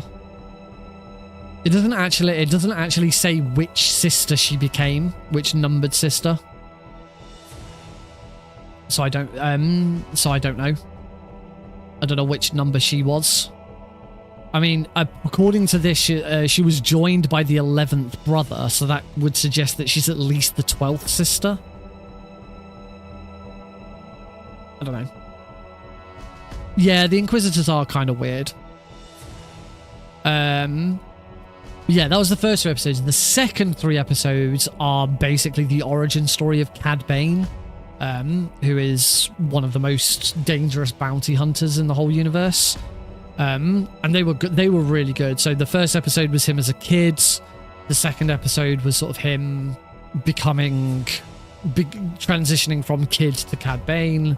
And then the third episode was kind of what he did, what he finally let the past go to become, to finish being a bounty hunter and leaving his past behind.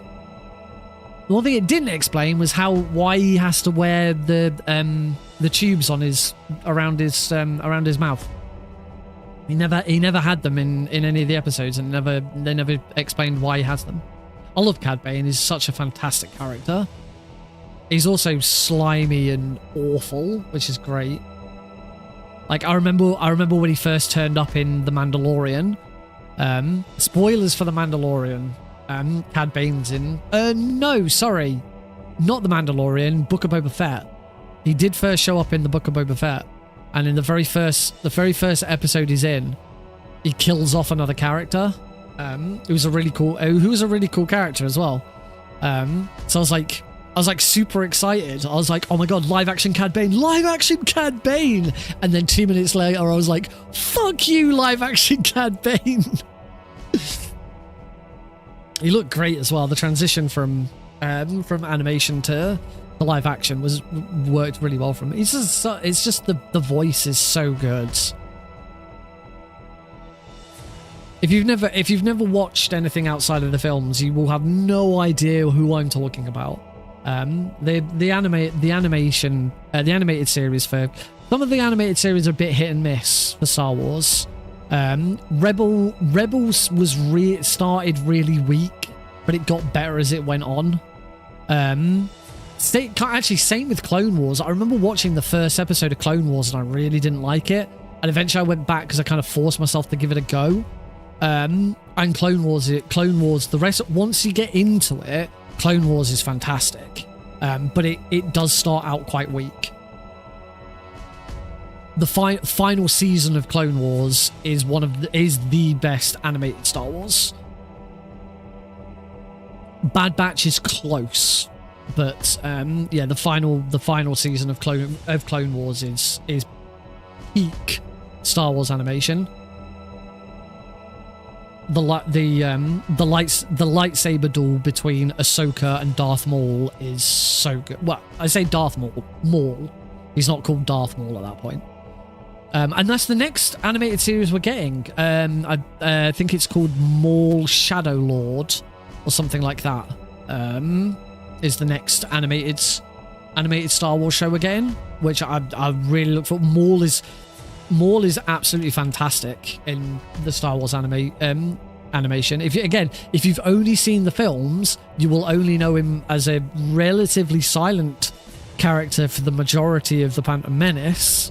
Has an amazing, one of the best live action lightsaber duels, and then makes a brief cameo at the end of Solo. But is very prominent in the animated series, particularly in Clone Wars. The last couple of seasons of Clone Wars, he is like one of the main antagonists. Maul Shadow Lord series, yes. Maul Shadow Lord. Did they say when it was coming out? Star Wars Maul Shadow Lord is an upcoming animated show set during the Imperial era. It will follow Maul as he rebuilds his criminal empire. So this is going to be set chronologically 18 BBY, so 18 years before Star Wars: A New Hope.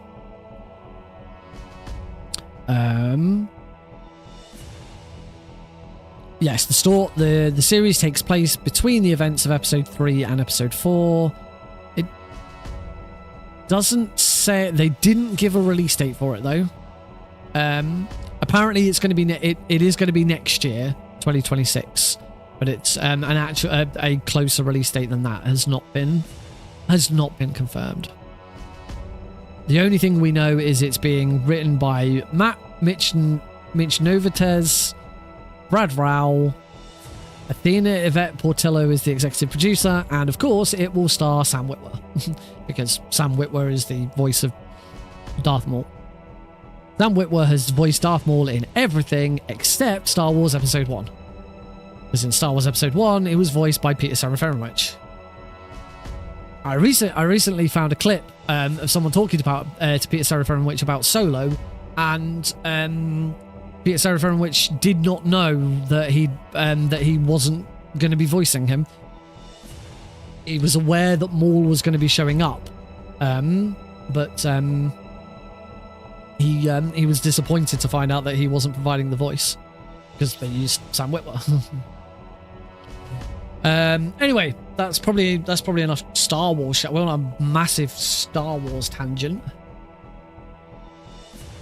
which is good. I love Star Wars.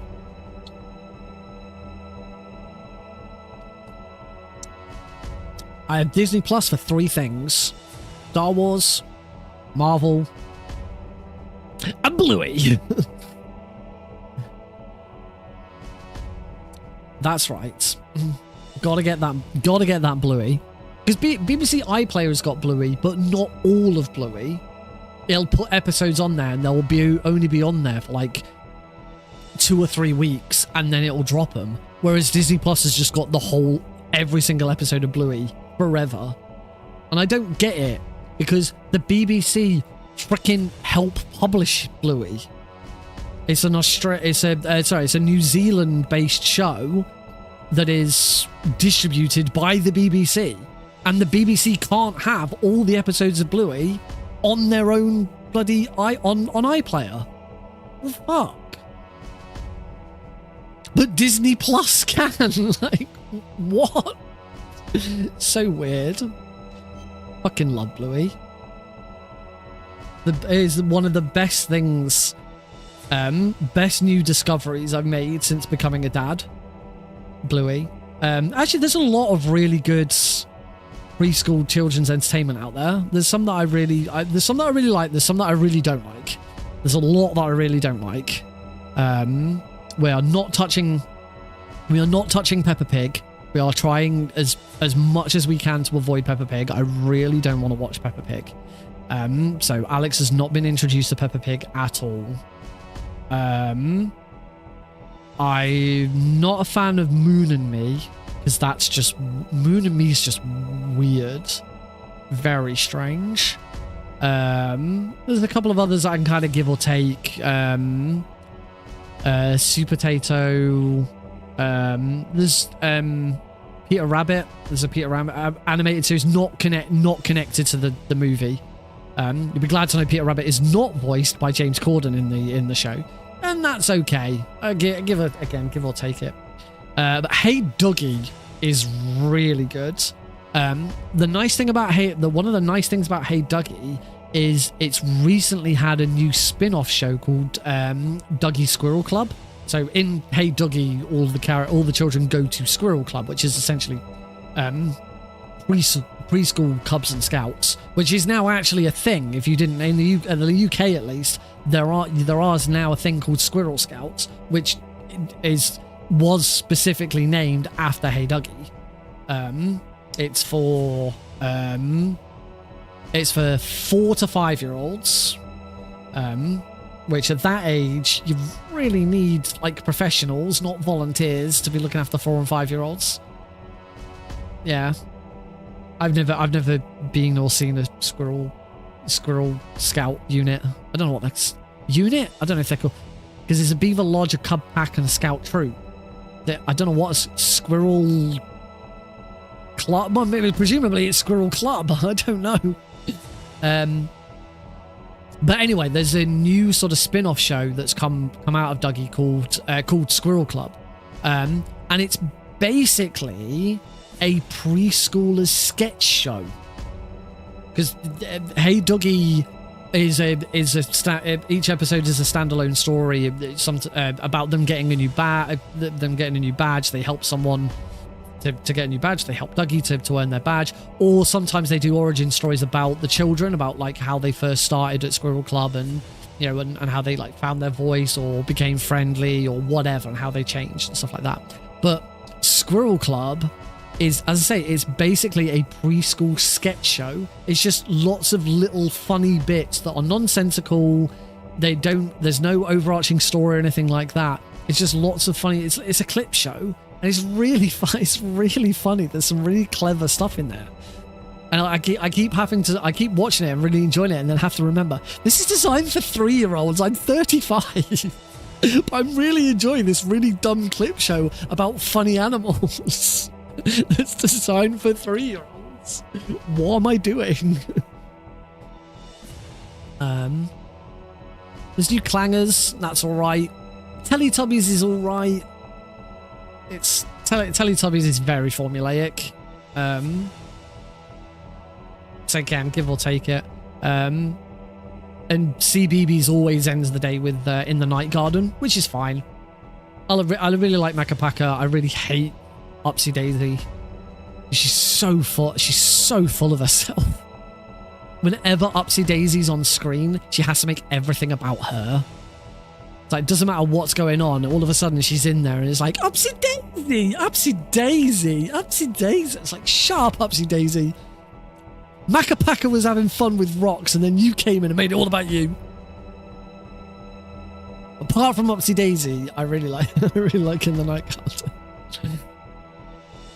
Anyway, back to our regularly scheduled Metal Gear Solid speedrunning content. Teletubbies has changed quite a bit since I mean I was already a teenager when the original Teletubbies came out. But it's a brand new, well, I say brand new series. It's not a brand new series. I'm pretty sure it's a couple of years old at this point. But yeah, it's not the original Teletubbies series. I think characters are all the same, but there's a lot of design changes and it's all up to date and stuff like that. Nunu's a completely different color. Nunu, which was their robot vacuum cleaner, he was blue, and in the new one, he's like yellow and pink and like different colors. It looks weird. I don't know why they changed it, but it did. Yeah, it's very, very formulaic. It's the latest Teletubbies. It's like every episode is the same thing. You know, they spend 5 minutes doing the opening and introducing everyone. They have one little bit of random fun. They watch a clip of some real life children doing something on one of their tummies. They say again, and they play the clip again. And then they go to bed. And that's it. That's every single episode is that formula every time. Anyway, Metal Gear Solid: The Twin Snakes, everybody. Very easy. Japanese easy. 3, 2, 1. Take it away, Snake. Start. Thank you, Snake. Such a dork. I love being a dad. I really do love being a dad. It is the best thing that's ever happened to me.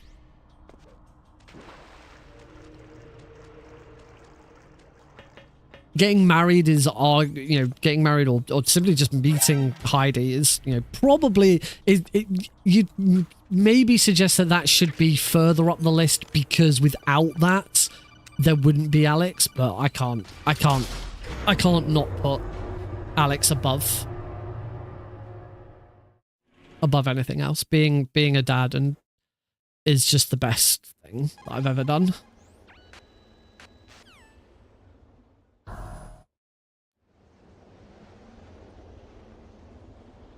Get ready on predictions. We'll do a prediction for the dogs again.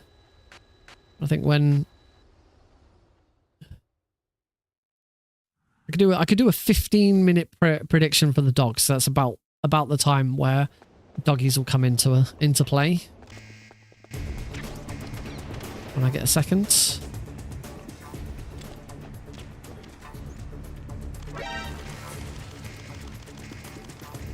That's true. I don't have any choice in the matter.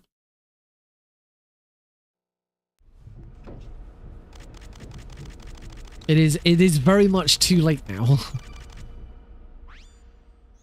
There's only 2 ways out of it. At this point, there's 3 ways out of it at this point. 2 of them are pretty morbid. And one of them's just downright wrong. I'd like to think I'm a good dad.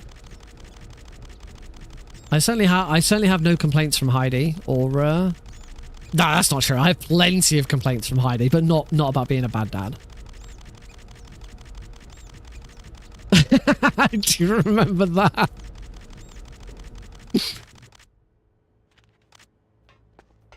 Aw, thanks, Blues. Aw. Right. Let's get this prediction started, shall we? So there is, for anyone watching on Twitch, so it doesn't apply to, assuming it's worked. I don't see anything coming up.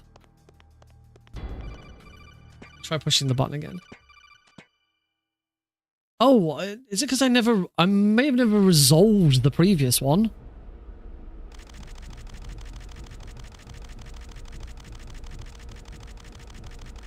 I think the previous one about getting a PB is still unresolved.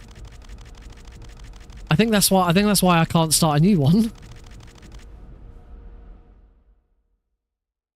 I have no idea. Yeah. Oh shit. I do. I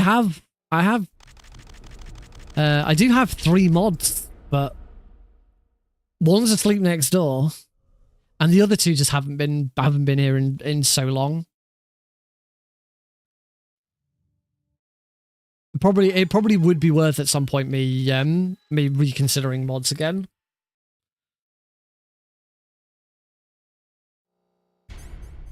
No, chaff. There we go. Well, this is why I've done so much with my Stream Deck, to try and avoid the need for mods.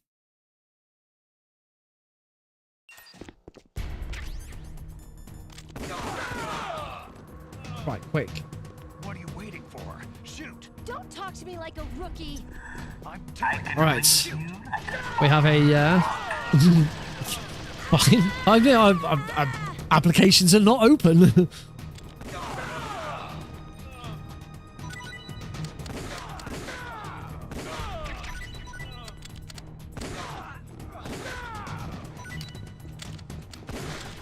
Oh, god damn it. This is going to be slow.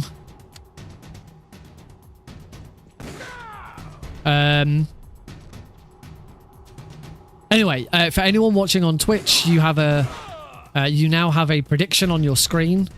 It is a generic prediction, but the prediction is: do I get hit by dogs? Do I get hit by any of the dogs? So, option 1 is yes.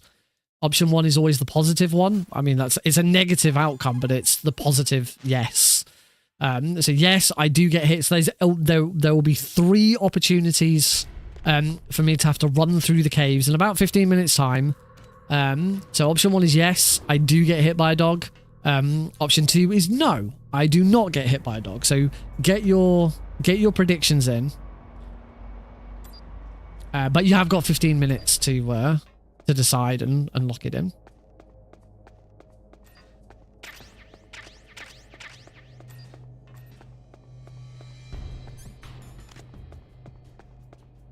And then we'll probably, assuming it's not blatantly obvious which way it's going to go, i.e. assuming I'm not incredibly behind by that point. Whoops. Then we'll do a PB prediction as well.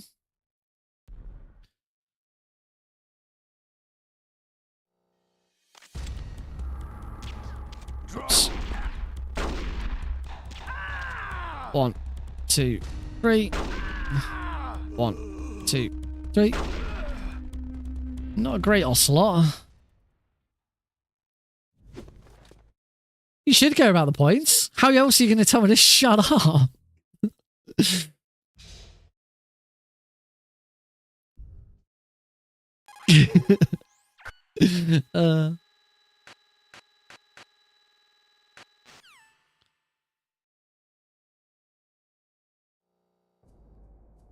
On 40.15. Oh, I'm close. I used to be able to get that bang on, like, fairly consistently. Did it in the tournament that I was talking about earlier. I did it. Like, two races in a row. I got it bang on 140.15.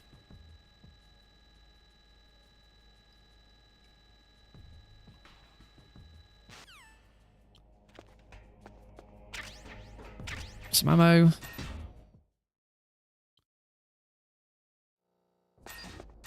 Can't actually see either on my chat in OBS or on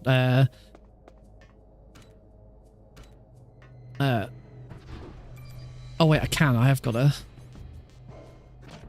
100% on no. That's it's very nice.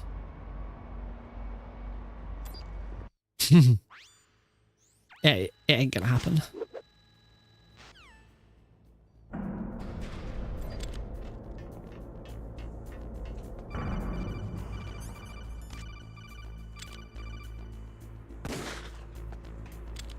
Let's play this one safe, because that was a little awkward.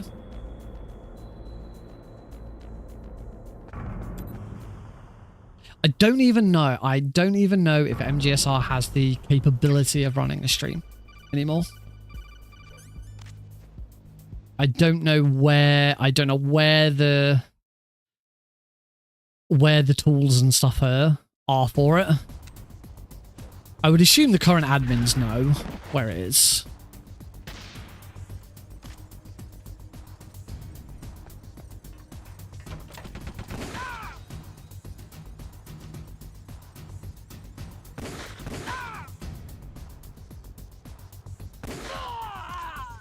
I mean, I've got a nice shiny new streaming solution for marathons and events. What?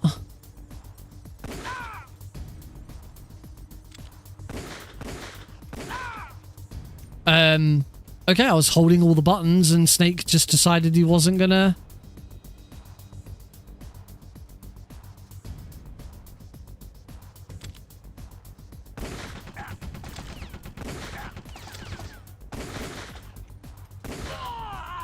I was holding all the buttons and Snake decided not to do it.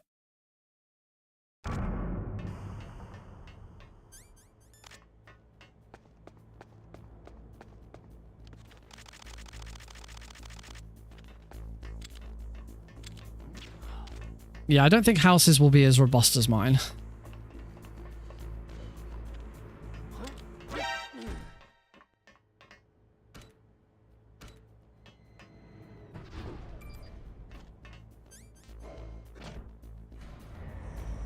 It needs. I've said for a very long time that what MGSR, if MGSR is ever going to do anything again, what it needs is a fresh set of people who are interested in doing events and to actually, and that can actually, you know, want to get together and set something up. It needs fresh blood is what it needs. I might restart this run because this is already terrible.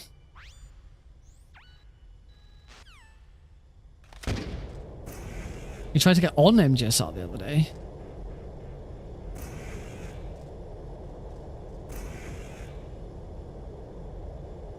What? In what way?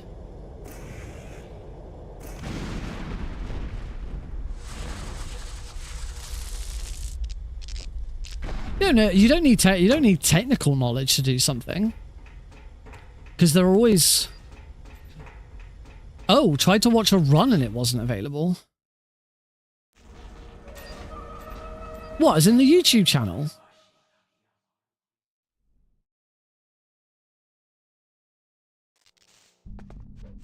Or Twitch, because Twitch may have... I don't know what's happened. I don't know what's happening with the MGSR Twitch.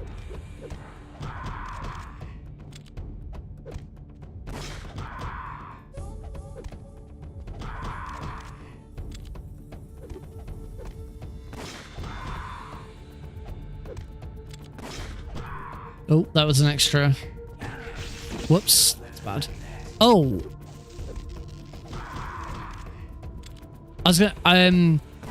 Is it that you were trying to watch a run on speedrun.com, and the video itself wasn't available? Because that sounds like it'd be a Twitch VOD that's been taken down. Because if that's the case, that's not really got anything to do with MGSR. Particularly MGSR always made the distinction that MGSR and the Metal Gear Solid boards on speedrun.com are separate entities. Yeah, in that case, that's got nothing to do with MGSR. Yeah, it was always the policy of MGSR that they are not the boards and the boards are not them. They are two separate entities. There's a lot of crossover. Well, it depends. It depends what you want. It depends what it is you're wanting to do.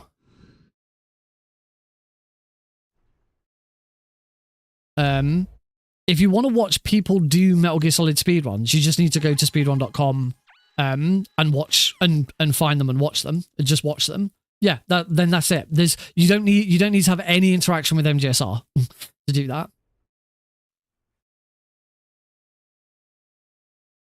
If you want to watch MGSR streams, then the only thing you can do is watch old events from on the MGSR YouTube channel.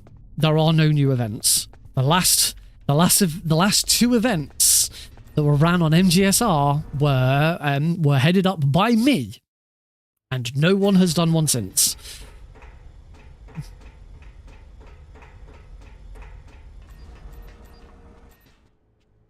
I believe one person tried to set one up a couple of years ago and got no support whatsoever. And it's really sad because we've got a brand new game coming out this year in August, and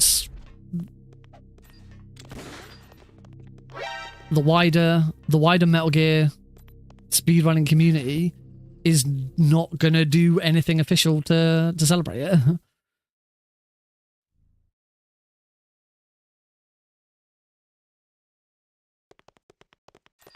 There were no official MGSR events. There have been events. Yep, which is not an MGSR event.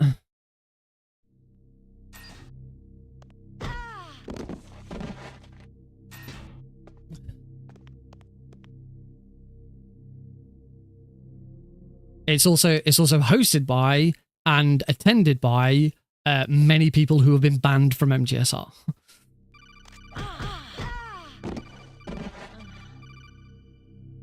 Yeah, there are people doing stuff. It's just a shame that, you know, like the official Metal Gear speedrunning community doesn't do anything anymore. Welcome back, Cosmic.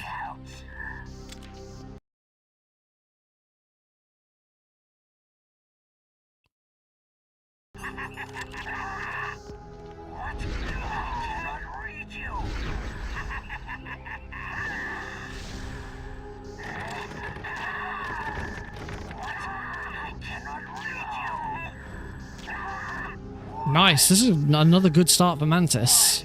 Why couldn't I read your mind? Oh, nice. That's cool.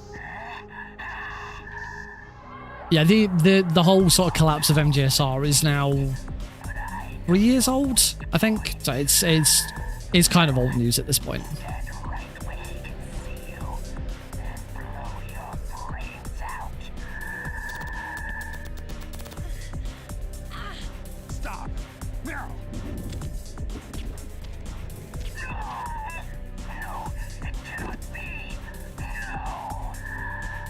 It was very dumb as fuck.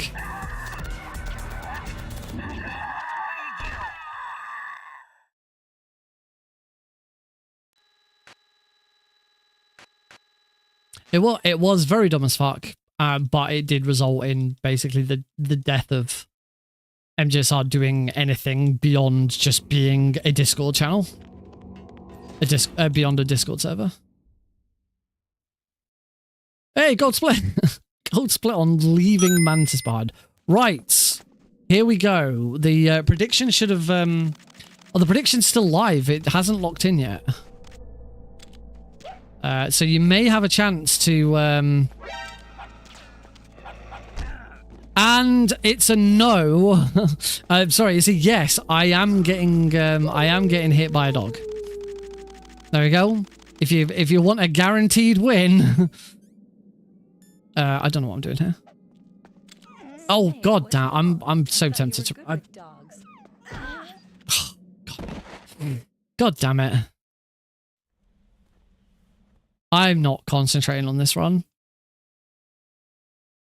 and I don't seem to be locking on very well at the moment. I seem to be having some real problems with them locking on and aiming. I don't know if it's my controller. I don't know if it's the emulator or what.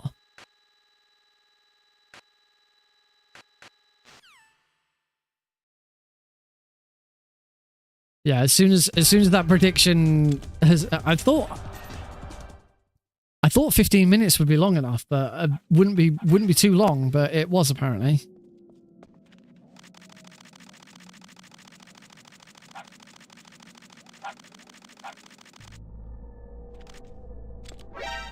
I'm gonna get hit by that dog as well. I'm gonna get hit by more than one.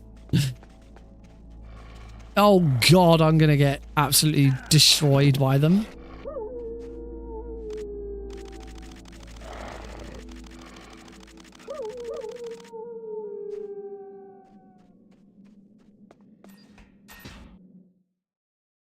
Yeah, it's nearly finished. It's because Mantis is finished after 16 minutes, but we were already like 2 minutes in. I'm not doing it on I'm not doing it on purpose, I promise. Just completely fucked it up. It's not in my best interest to do it on purpose.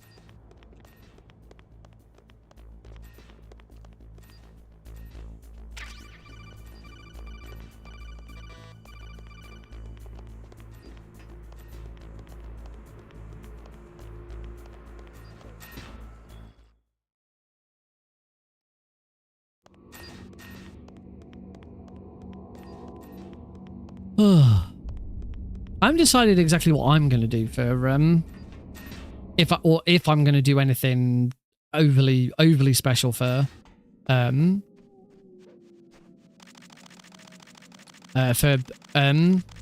Delta's release. I've already said that I'm gonna stream my first casual playthrough, trying to get every character and every Gakko, whatever that ends up being. But I don't know if I want to try and celebrate it in any other way.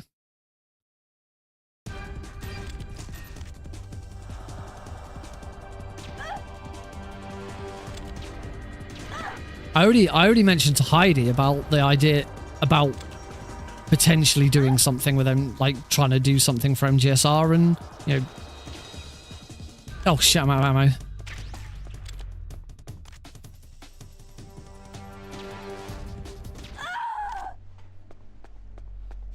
That was going really well up until the point where I ran out of ammo. Yeah, I mentioned to Heidi that I was considering maybe trying to go to MGSR. As I say, I've got this, I've got this, I'm not quite far enough forwards, god damn it.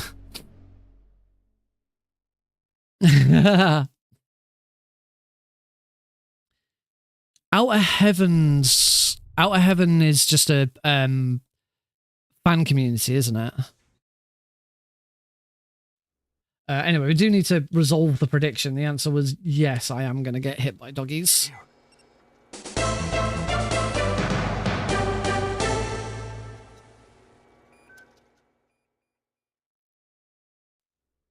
That says the house keeps 0. That said the house kept 0 points, but I don't think that's true.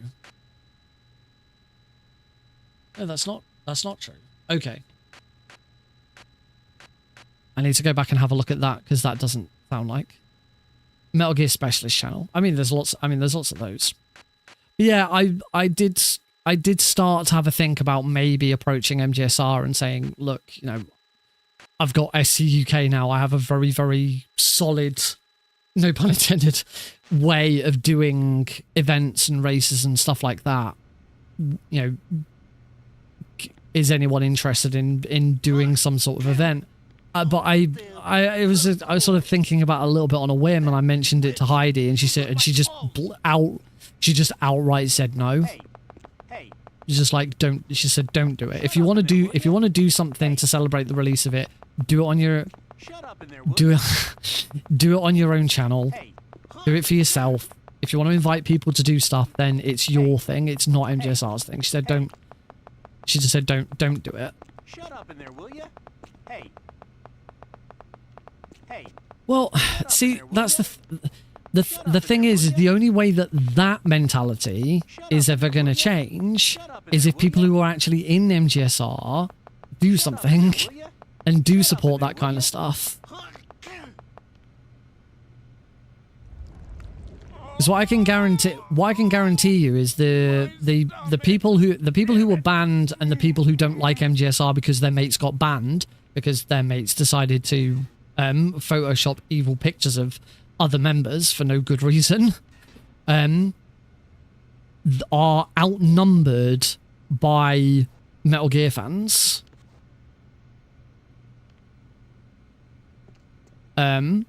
So, if there is a big enough community of Metal Gear fans who don't care about that side of it because they're not fucking little Nazis, then there is enough people to do something. It's just no one seems willing. No one seems interested in doing stuff. And unfortunately, I'm the same. I'm not willing. I'm not willing to put myself out there because I did. I said the last 2 events that MGSR held, I ran. I ran those events. I spearheaded them. I did a lot of the work for them. And by the end of it, it felt like it wasn't worth it. It was a waste of my time. Because there was very little engagement. Yeah, we needed to pull some time back, so I frickin' went for it, and we landed the prison. We landed the prison roll. And certainly, and certainly these days, even if there wasn't that stigma still there, certainly these days, I just don't have time. I'm a dad. I've got a potential promotion with work coming up. I'm trying to release Speedrun Tours UK and develop it. I've got Preventathon, which I'm on staff for. There's so much stuff that I've got on that I very unlikely could take something else on anyway. And I've got my own marathon that I want to do to support the release of STQ of Speedrun Tours UK. It's still just the concept, but the intention is when Speedrun Tours UK is ready to release, I will host a marathon to celebrate the release of it. So I will invite people along to submit, and it'll be like any other marathon. It'll just be a lot smaller. It'll just be a mini marathon. I hope the will is there. I hope the will is there. I'm sure there is. It's just finding the right people. But also, as I've said before, I really do feel like the best way going forwards for MGSR to thrive and do that kind of stuff is for a new team to take it on and for none of the old team to be involved whatsoever. I shouldn't be involved. If there's a new event thing in MGSR, I shouldn't be involved. Nobody who was part of what happened in the past should be involved. It should be brand new. It should be fresh. But by all means, anyone who was previously involved, they want to take part in it. If they decide to run sort of tournament, that I'm not saying I shouldn't be allowed to participate in the tournament, but I shouldn't be running it. I shouldn't be doing stuff behind the scenes. I shouldn't be telling people what to do. I should be as distant from the organization of that as possible, because it's just me being attached to it is gonna piss more people off than is gonna help it. Maybe the disadvantage of that is that it puts out a lot of people who actually have a lot of knowledge on how to run those kind of things. Yeah. And Jesus, with everything that I've done tech-wise, with SC UK and all of the other events I've done tech for, I am so much more knowledgeable about marathon streaming than I was when I was doing stuff for MGSR. I barely knew anything back then. So what I could bring to the table now is infinitely better than what I brought to the table back then. But I seriously don't think that my involvement is a good idea. I don't think anyone who was attached to that before being involved is a good idea. Not even the admins.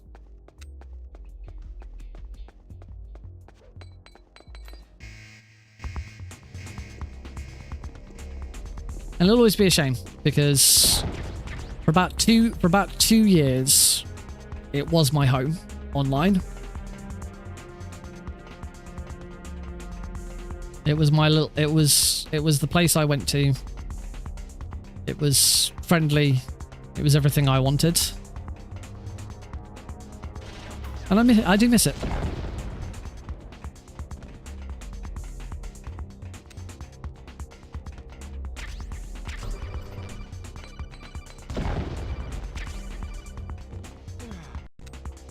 Let's throw another stun grenade here. Damn it.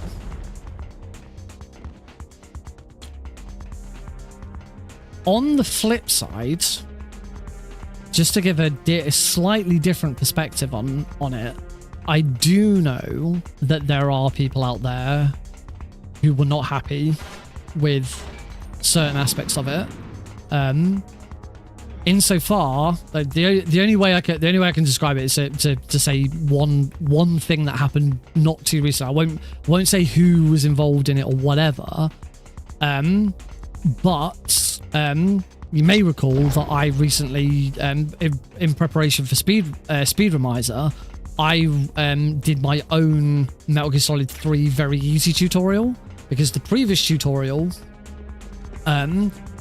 was outdated. It did need an update. There was a lot of outdated stuff in there. But the person who made it was someone else who got banned from MGS. They actually got banned. They were like the first person to get banned before all of the drama happened. And I did when I released it, and I had at least one person, and I don't know if there was a consensus amongst anyone else, but one person at the very least said that they were now interested in learning it because they didn't want to watch the old one.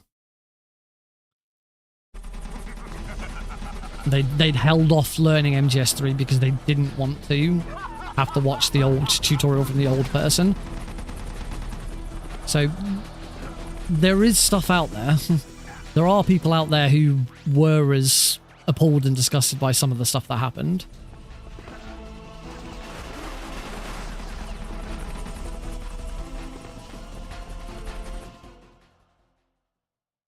And there is a willingness for people to want to get involved and want to do stuff. It's just trying to find it.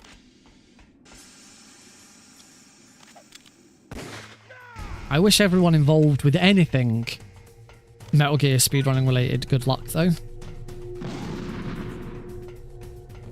Wherever the source is, it would be nice to see. It would be nice to see something cool come out of Delta's release.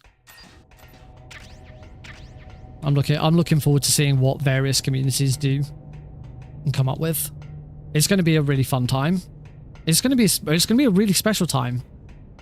We haven't had a proper new Metal Gear release since Survive. We'll ignore that. We haven't had a proper new Metal Gear release since Phantom Pain. So this is certainly the first time in my history that I've been in the speedrunning scene for a new one. Oh, MC doesn't really count because it was all re-releases. We all, nothing really changed. Certainly nothing. Oh.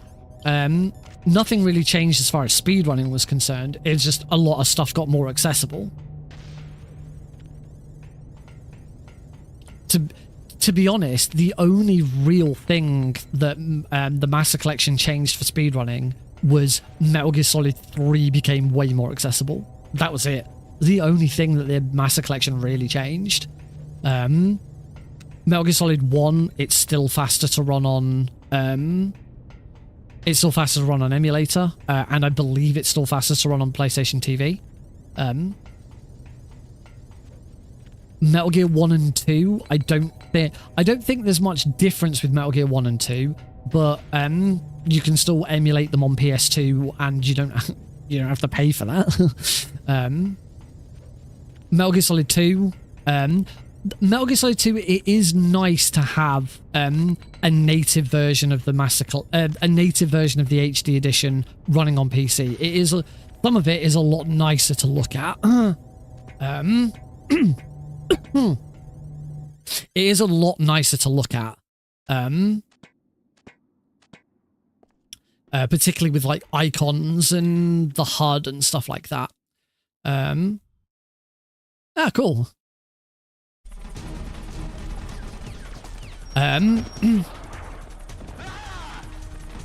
But where is he? You think you can beat me with that little thing? Oh, he's not doing any flyovers.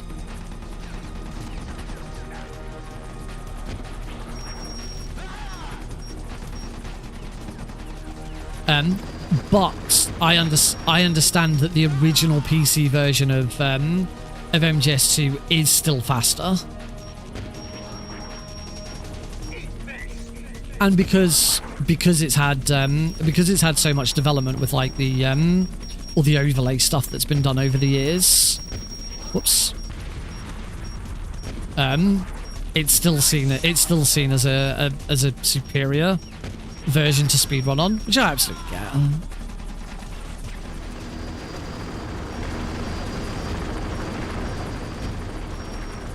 Nice. I got like I believe that's max damage.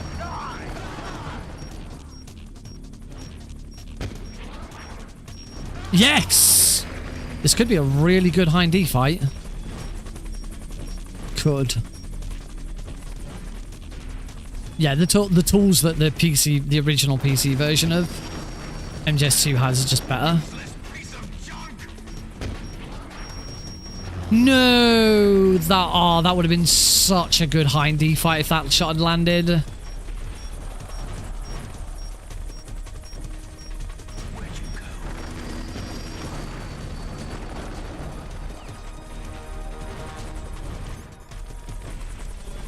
I'm still behind, but I'm pretty sure I will have caught up a little. Oh, maybe not, actually.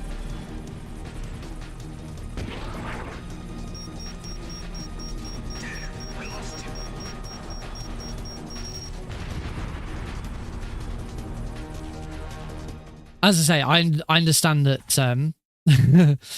I understand that.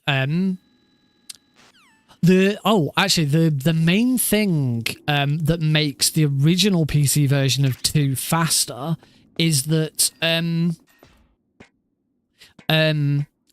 IGT for the original PC version pauses during loads on PC. It's the only version of MGS2 that does it. Every other version of MGS2 loads are counted towards IGT, but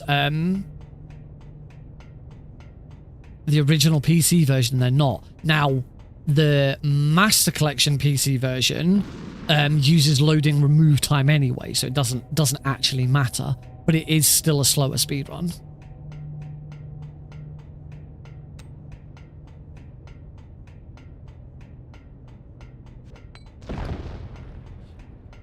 Yeah, but apart from MGS3, every single version was accessible, and let's not beat around the bush here. They're all easily piratable.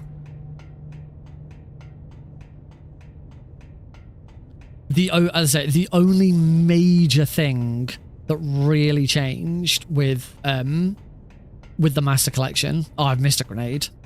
The only major thing that really changed with the Master Collection was that MGS3 finally became accessible and not locked to either the Xbox version or the PS3 version.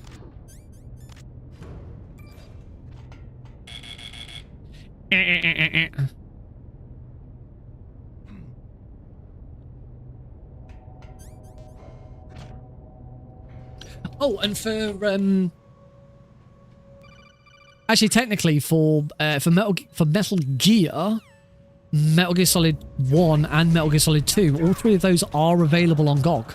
on good old games. So actually, their PC versions were already accessible. They're not great, mind you. I mean, the MGS2's fine once you've modded it, once you've added V's fix to it. The GOG version of MGS1 is not that good. It has random crashes. You can't play in full screen. You can play in full screen, but you can't do certain tricks. I'm assuming none of them are available to purchase anymore. I have no idea. I haven't checked in ages. I own all three. And Metal Gear, the Metal Gear PC port wasn't that good either. Main thing, as I recall with that, the main thing is button mashing to skip through cutscenes didn't work properly. Or there was something weird with it. Oh god, I'm not stood on top of the box.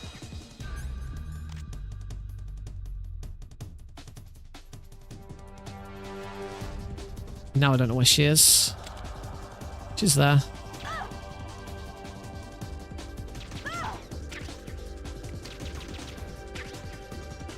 Oh, just before she went round. Oh. Yeah, more time loss.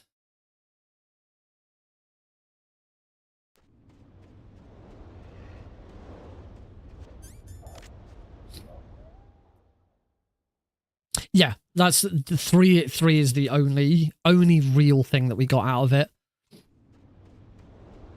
I mean, I suppose you could also say that Snake's Revenge and the NES version of Metal Gear also became more accessible. But again, they're NES games. They're very easy to get ROMs for.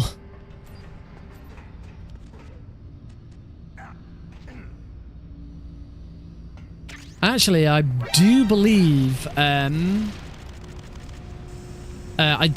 Gear Solid 3 is now you can emulate the PS2 version on the speedrun leaderboards, because PS2 emulation has gotten so much better over the last couple of years. I remember when I first started speedrunning, it was emulating a PS2 game for speedrunning was pretty much a no-go. You just didn't do it. But now it's very widely accepted. Yes, the PS2 version is a separate board. It's not the PS2 emulator is a separate board, but the PS2 version of MGS3 is separated from the HD edition. Yeah, as I say, I think you can I mean, heck, you're allowed to emulate MGS4. You're allowed to use a PS3 emulator to emulate MGS4 now, because that's gotten more stable. Which is still something I haven't done properly yet. I've got it. I've got MGS4 on my PC. I've got the emulator. It's just a bit awkward. The shaders causes problems. Never been quite sure the best way of resolving that.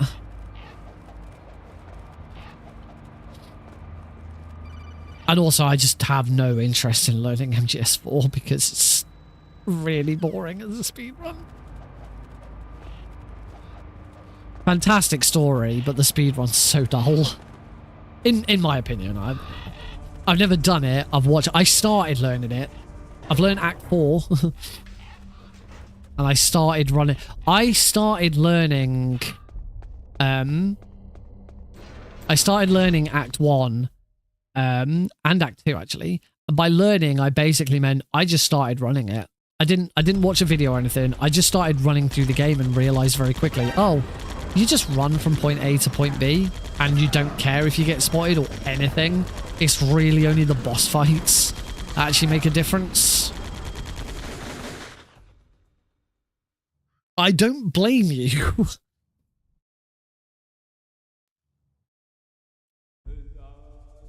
I remember when I first played it, I thought it was an absolute masterpiece. And it was at the time. MGS4 was an absolutely incredible experience at the time, but it is aged really badly.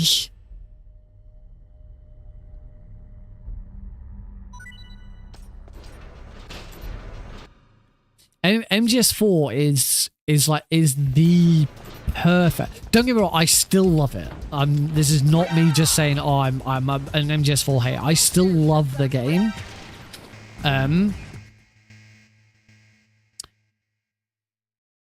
MGS4 is in my opinion the best example of a first playthrough game. It is a game that is absolutely phenomenal on your first playthrough of it, but after that it's downhill from there. It's a lot more linear than it looks at first glance.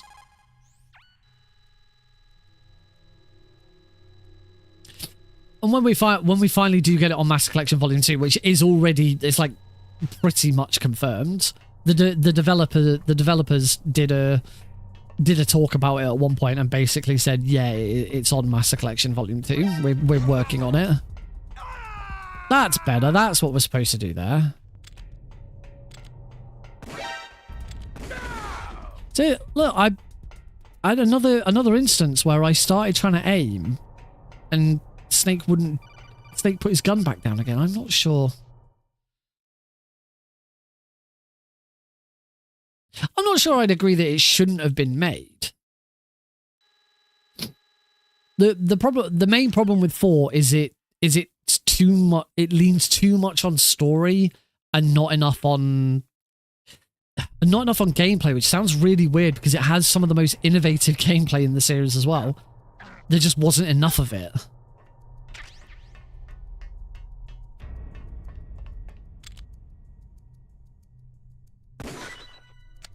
And some of that gameplay was really dull.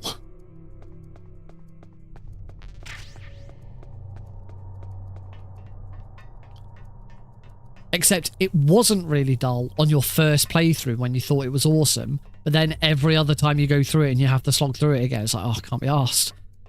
And yes, I'm talking about Act 3, mostly. Act 3 is pretty awful. Oh, I'll definitely do a playthrough of it. I'll probably do a playthrough of it on stream and stream it. It's been so long.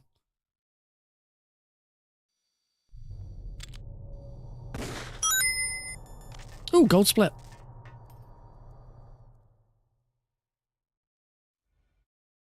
Does PS3 have every game? It doesn't have Snake's Revenge. Can't play Snake's Revenge on a PS3. Well, unless you mod it and get a NES emulator for it. You can't natively play Snake's Revenge on a PS3. But we don't count Snake's Revenge. That was mean. I've still got a copy of Ground Zeroes for PS3. I first played Ground Zeroes on my PS3. That was it. Every important game.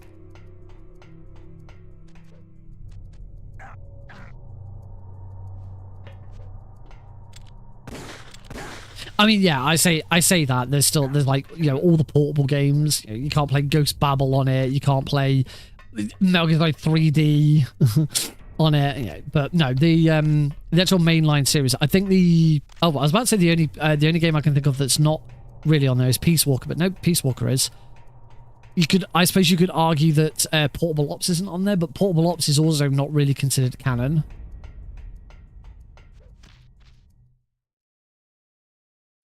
I love Ghost Babel. One day I will go back and try and improve my Ghost Babel speedrun. It was really, really... I truly believe Ghost Babel is one of the hardest runs in the series. It's got some really tricky skips.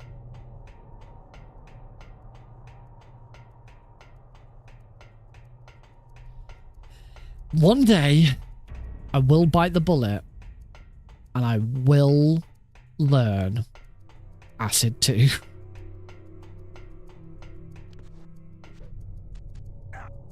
I'm due a replay of Acid 2 at some point.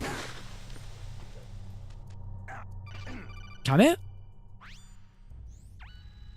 I mean, I know it. I'm pretty sure there's an emulator for it if you mod it, if you hack it. But it can't play them. It can't play PSP games natively.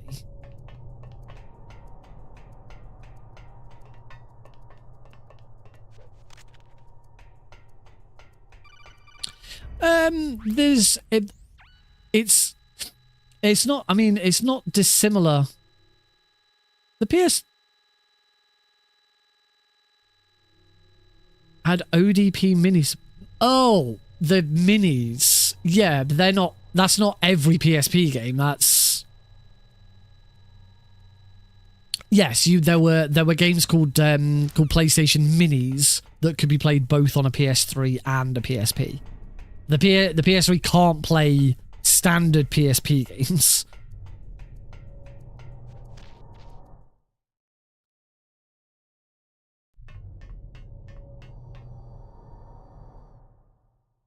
Yeah, I see. I've had a PS3 since. Seriously?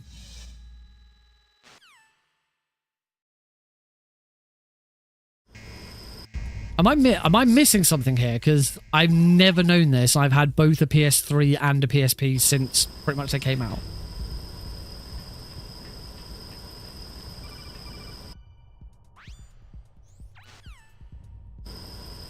Oh, so again, so now you're saying you use an emulator on a modded system, it can play any PSP game. So what you're saying, yeah.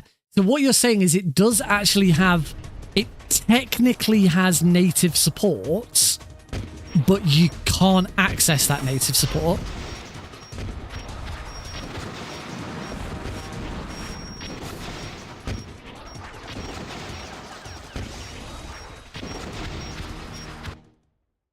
Yeah, the built-in emulator.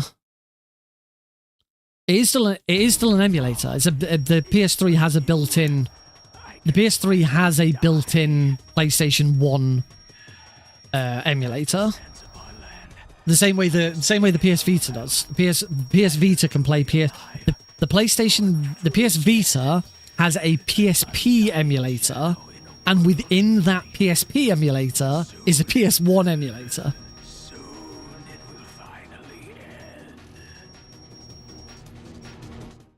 Yes. What we're trying to say is that out of the box, directly out of the box, for 90% of users, you cannot play PSP games on a PlayStation 3.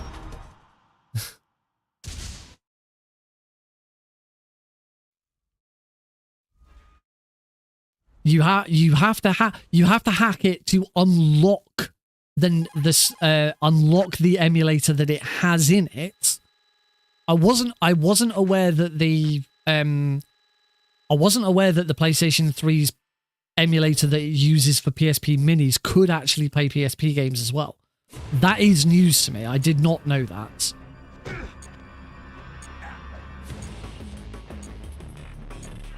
I messed up the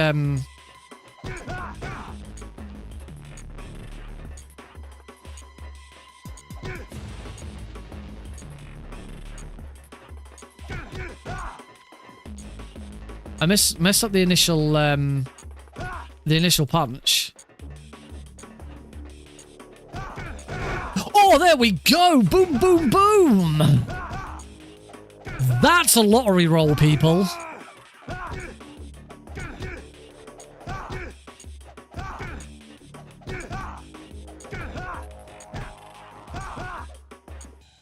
I'm actually in the green! I'm actually in the green. Holy shit. Hurry! I love pork blocks. Holy shit, this might actually be a PB. Just because I told ya, lottery roll can change it.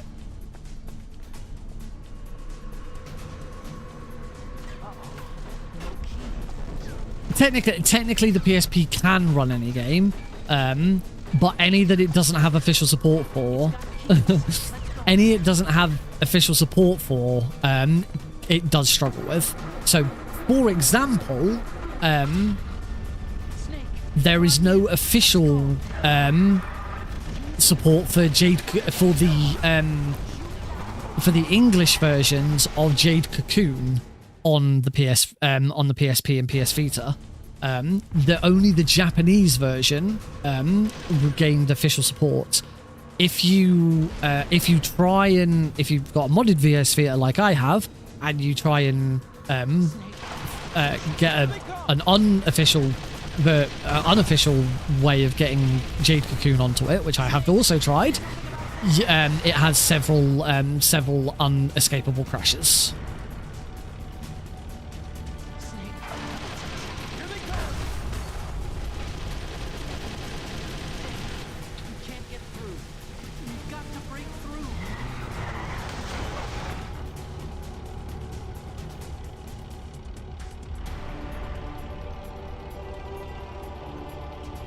We're back in the red again?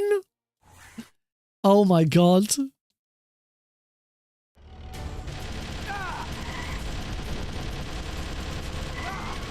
I need some sort of time save in this fight. Like, a shot there on liquid would have done it.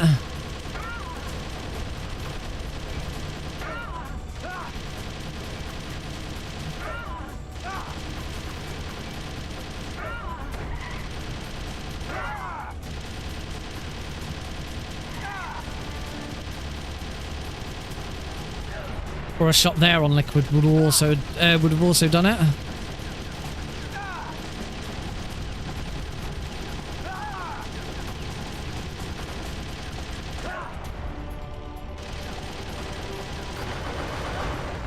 It's not a PB. It's not a PB. That's crazy. Look at those splits. For one split, we went back into the green and then straight back out again. There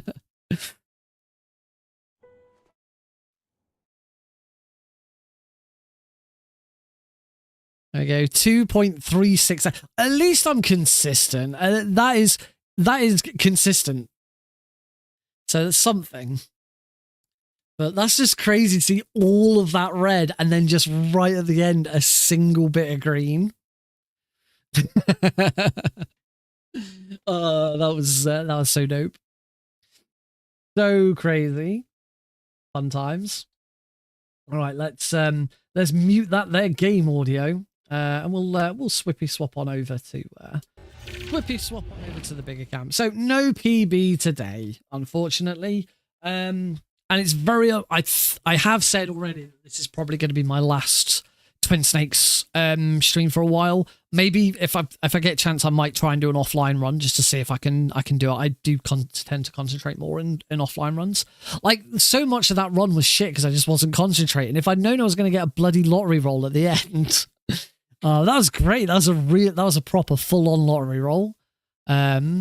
So that was good to see. I haven't done one of those in ages. I might have to clip. I'm gonna clip that and share that on YouTube and stuff, because I haven't done one of those. I don't think I've ever had I don't think I've ever like shared one on like shorts and stuff. But that's how it goes. There's a lot. There's a lot of RNG and there's a lot of me messing shit up. I mean, we were nearly a minute behind after Sniper Wolf 1. To get back into the green after that's insane. Oh god. I mean, it is still faster than what's on speedrun.com, but only by a few seconds. Yeah, it is.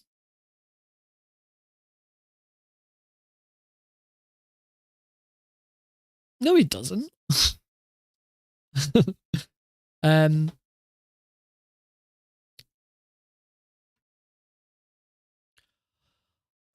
can't even remember where we were. We were talking about like Metal Gear Solid games.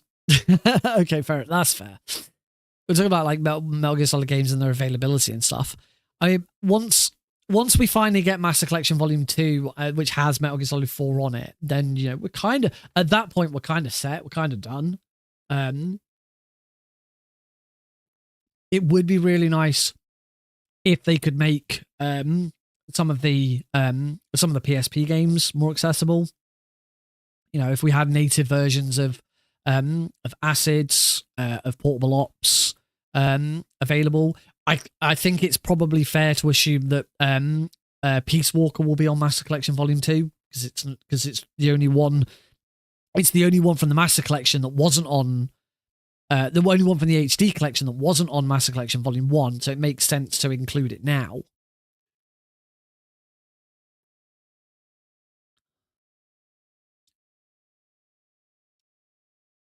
I mean, there was a lot of time had passed.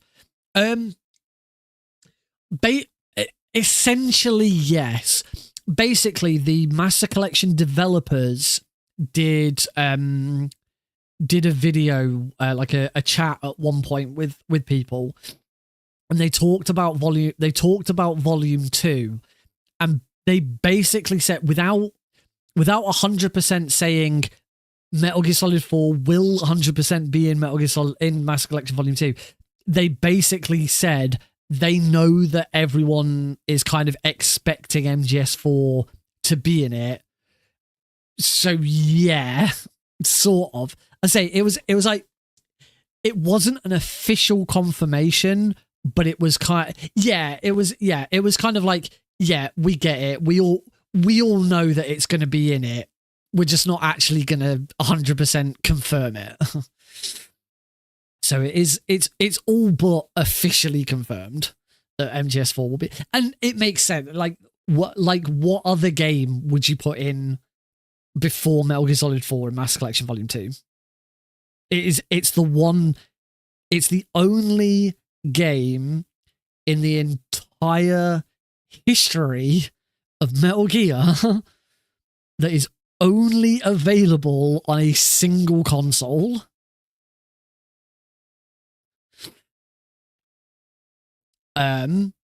Except I suppose, well, VR Missions is already on Master Collection Volume 1. I suppose actually that's not true. That's not even close to being true. There's loads. Metal Gear Mobile. Well, technically, Metal Gear Mobile is available for multiple different mobile phones. Wasn't just one mobile phone.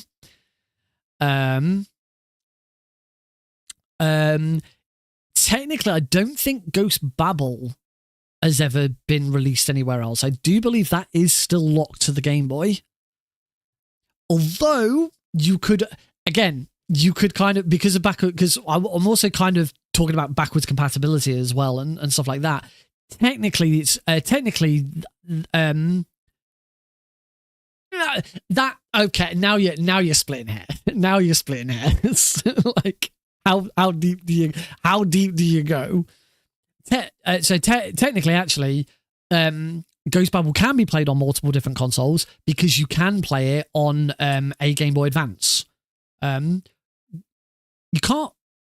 Can you play Game Boy Color games on a DS?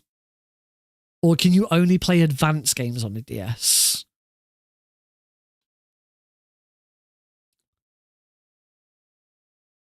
I actually have no idea.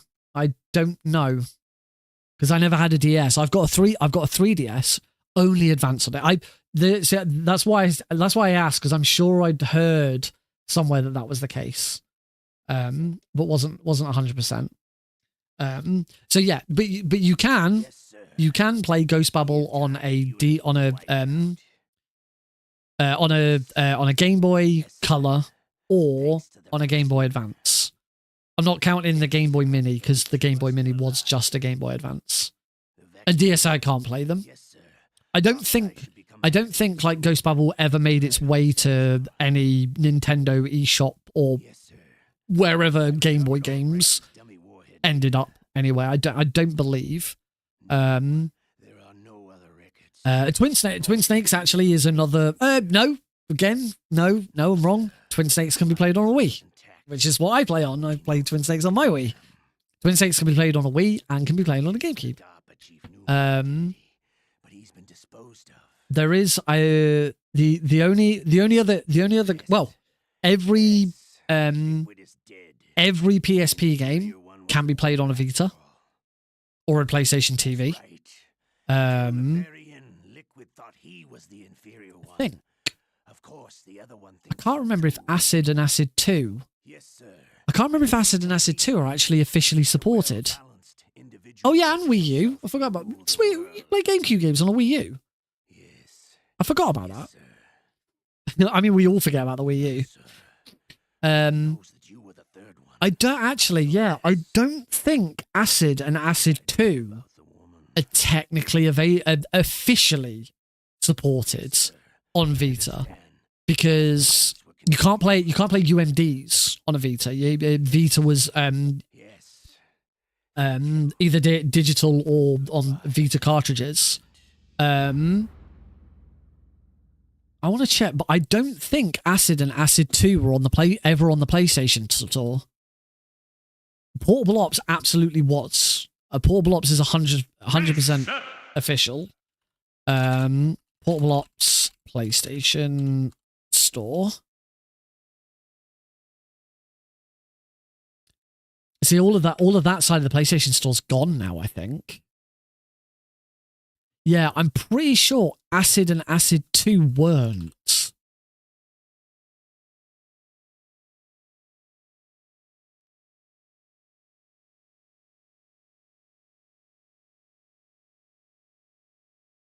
Yeah, they weren't. So actually, Acid and Acid 2 can officially can only be played on a PlayStation, on a PSP. Metal Gear Solid Touch could technically be played on an iPod Touch or on an iPhone.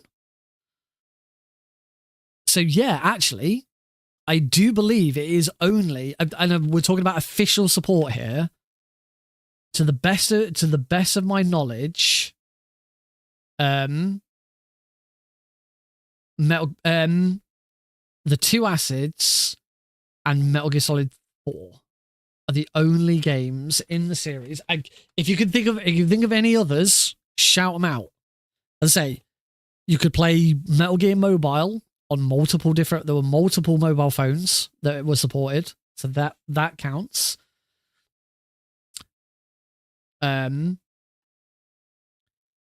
MS-DOS version of Metal Gear is probably. Oh, that's a really no, you can play nope, you can play Metal Gear on a PS2 or a PS3.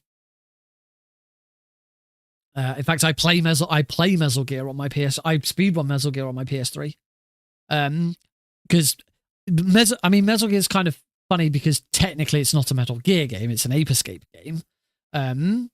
But Ape Escape 3 was released in Japan only on the PlayStation Store to play on PS3s, because PS3s can play PS2 games.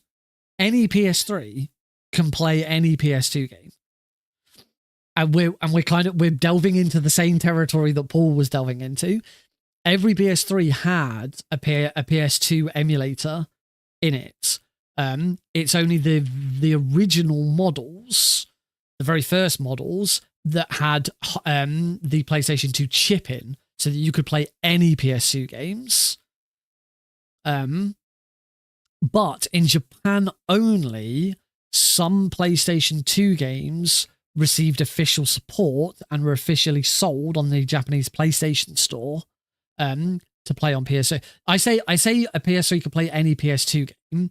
It's very likely if you tried any PS2 game, unless there was official support, it probably wouldn't work properly. There'd be crashes. There's probably some that weren't officially supported that do work, but without official support, there's no guarantee that it would work. But yeah, Ape Escape 3 is one of the. There was a very small amount of PS2 games made available in Japan. So yeah, PSI Camera wants a word. Why does PSI Camera want a word?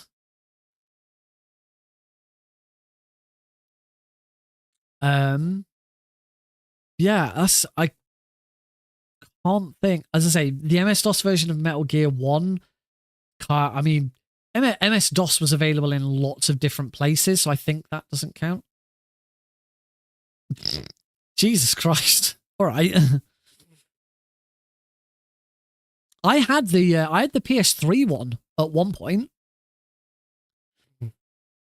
I had the PS3s. I had the PS3 and I had a PlayStation Move at one point. I had Book of Spells. I didn't do a lot with it. I gave it to a friend eventually because I didn't want it. I never played it. Never played with it because it was a bit crap. I don't think I ever had an iToy though. I don't think I had a PS2 camera. The iToy. The camera wasn't good. I will be playing. I mean, I'm planning on pre-ordering it, so I'll be playing it 2 days early, or as everyone should be referring to it as the release date. We're not playing it 2 days early. We're playing it on the day it's released.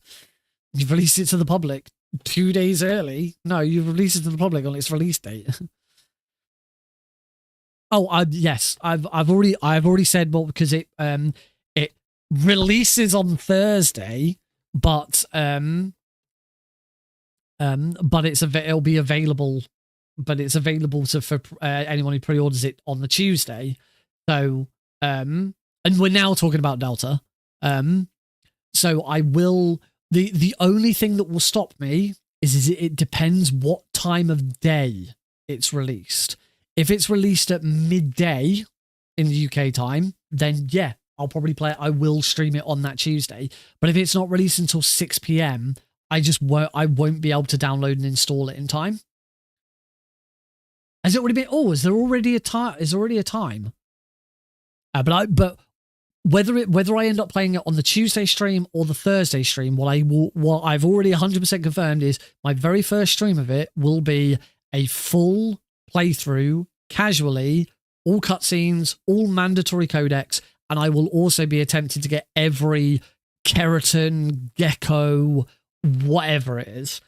If they've already released a thing for it, that is going to help. Metal Gear Solid Delta, release date time.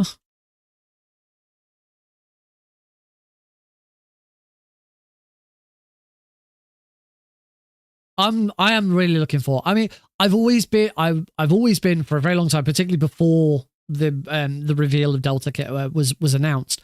I've always been of the opinion that it doesn't need to happen. Metal Gear Solid 3 does not need this remake. There are much better games in the series that could do with a remake. I understand why they're going with 3 because it's such an iconic game, but the original still holds up. It's still fantastic. Having said that, I'm not going to knock and turn away a new Metal Gear game. If anyone's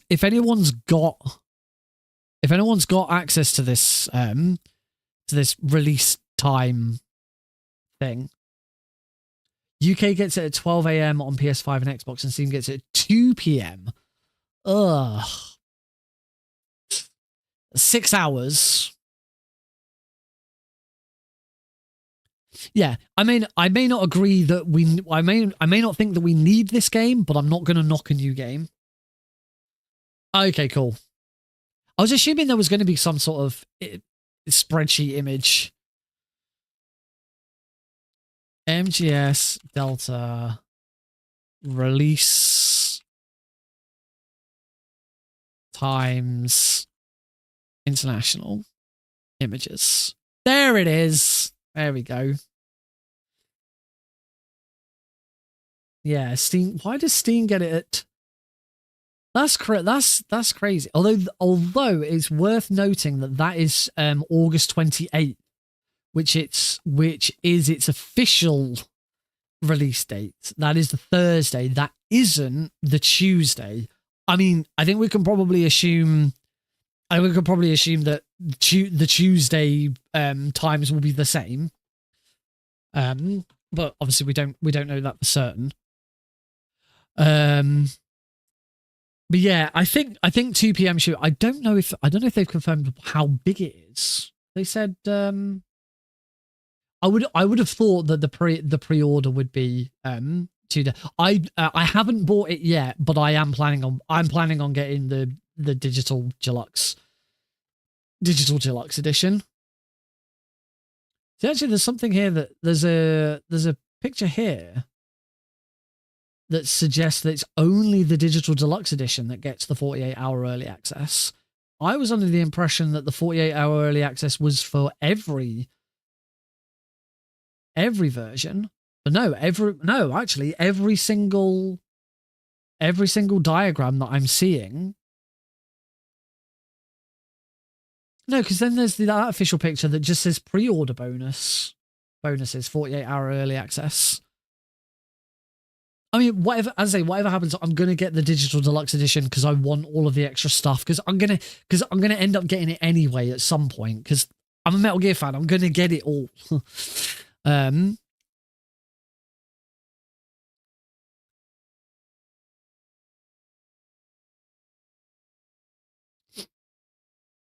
Unfortunately, I'm now done for the day. Yeah, this is there's a lot of differences. I'm not seeing one definitive answer here. There are some sources saying that it's every edition, and there's some sources saying that it's only the digital deluxe edition that gets early release.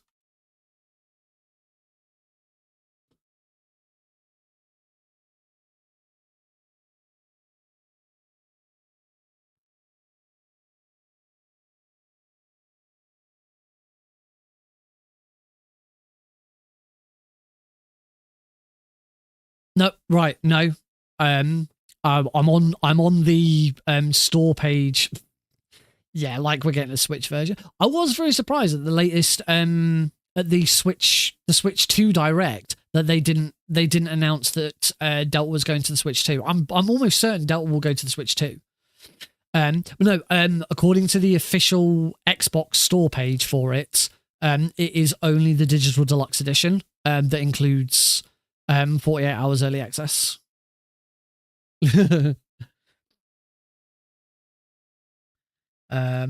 me actually, I'm going to go to the original, the non.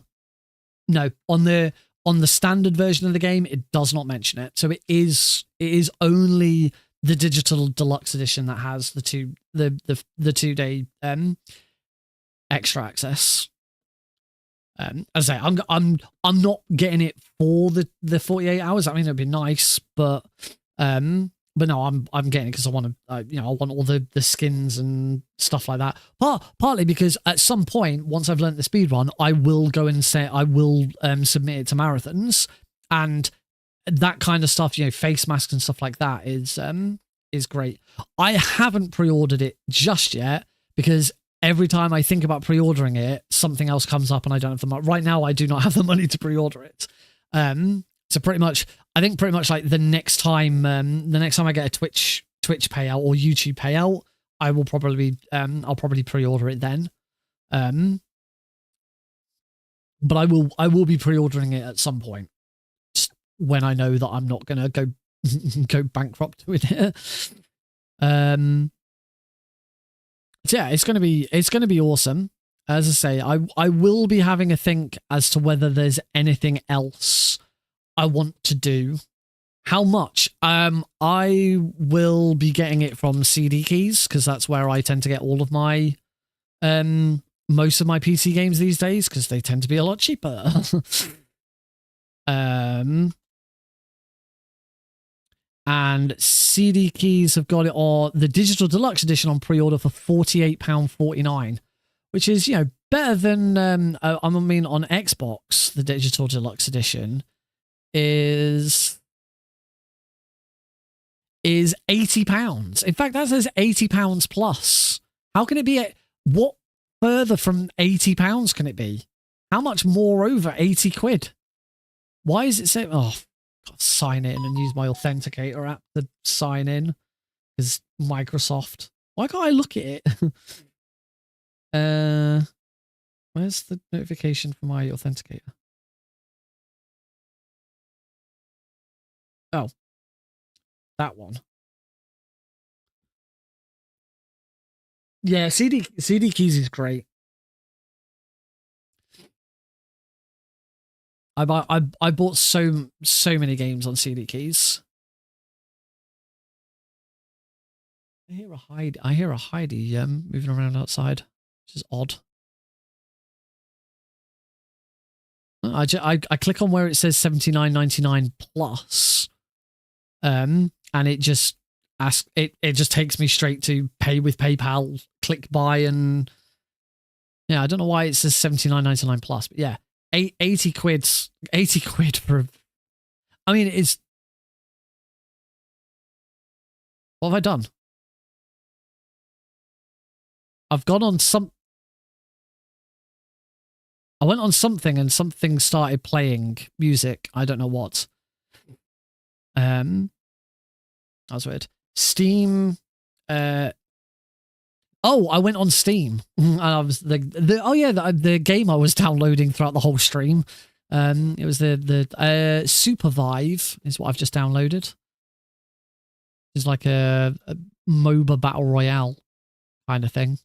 Anyway, let's have a look at. Let me have a look at Steam. Make Eater. So standard version, same. £70 for the standard version, £80 for the £80 for the deluxe edition. So yeah, CD keys having the deluxe edition at just under 50 quid. That's 30 quid off. That's ridiculous. I guess the only thing with getting it from CD keys is no, I know you didn't notice anything because my desktop audio isn't going through to the stream, but I heard Steam. The only thing we're getting it from CD keys is there's a chance that either they have to cancel it or they don't have it. CD keys is really cheap. I should say I've never had a problem with CD keys. I've bought loads of stuff from them, and I mean, to the best of my knowledge, it's all legit. Because of course, G2A was the really big one that it was kind of discovered that all of their keys were most of their keys were stolen. And anyone could sell keys on G2A, and you had to buy insurance so that if the key you got didn't work, you could get your money back. I used to use G2A, and then I found all of that out. I was like, nope, not touching that anymore. But CD keys has always seemed legit. They've got loads of stuff on there. Like, for example, right now in their bestsellers, Claire Obscure Expedition 33 on Steam, 28 quid. Whereas on Steam, it is $41.99. That is a chunky saving. I don't know exactly how they get them.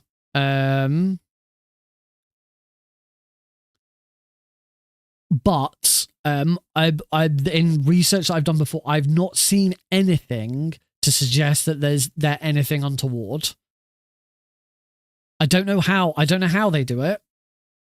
But I've not seen anything that suggests that there's anything that maybe there is something under the hood that's just never been revealed.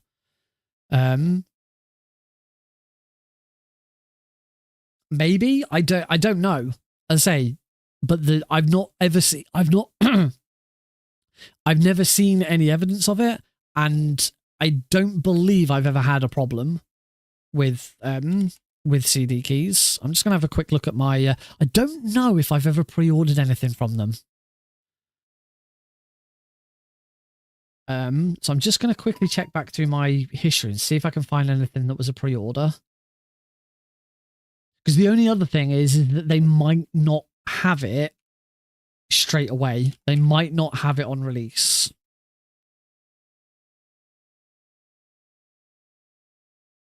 They certainly might not have the 48-hour early access. What?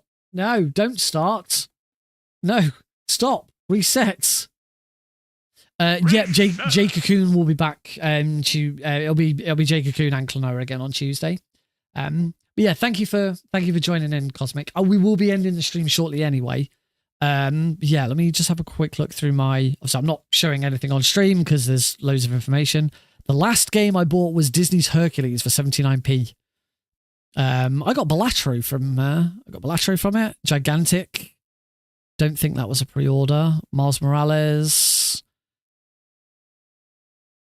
I don't think I bought Elden Ring from it. I don't think that was a pre-order.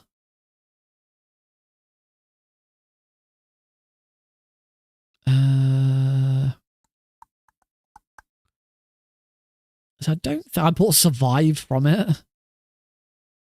I bought Borderlands 3. There's a good chance Borderlands 3. Have a good one, Tom.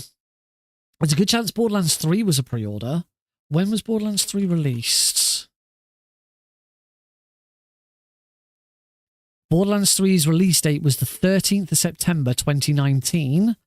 And I ordered Borderlands 3 on the 31st of May 2019. So yes, I did pre-order Borderlands 3. I have no recollection, though, of whether like it turned up. In fact, according to my history, my very first purchase on CD Keys was a pre-order, and it was the Phantom Pain. 28th of August 2015. That was the first thing I ever bought on CD Keys, Phantom Pain, and it was a pre-order. But I don't remember. Obviously, that's going back a very long time. I have no recollection of whether like it turned up at the right time or what. I can't imagine it's going to be exactly the same time because like if you buy it from Steam, it's like the game's already assigned to your Steam account. That's it. It's done. So as soon as the game's released, they just click a button. Whereas with CD Keys, they've then got to hand the keys out. So I don't know exactly. I suppose the thing to do is to see if they've got an FAQ about pre-orders. Search pre-order. When does my pre-order key? When you buy a game that's on pre-order, we typically email the CD key on the day of release. That's all they say.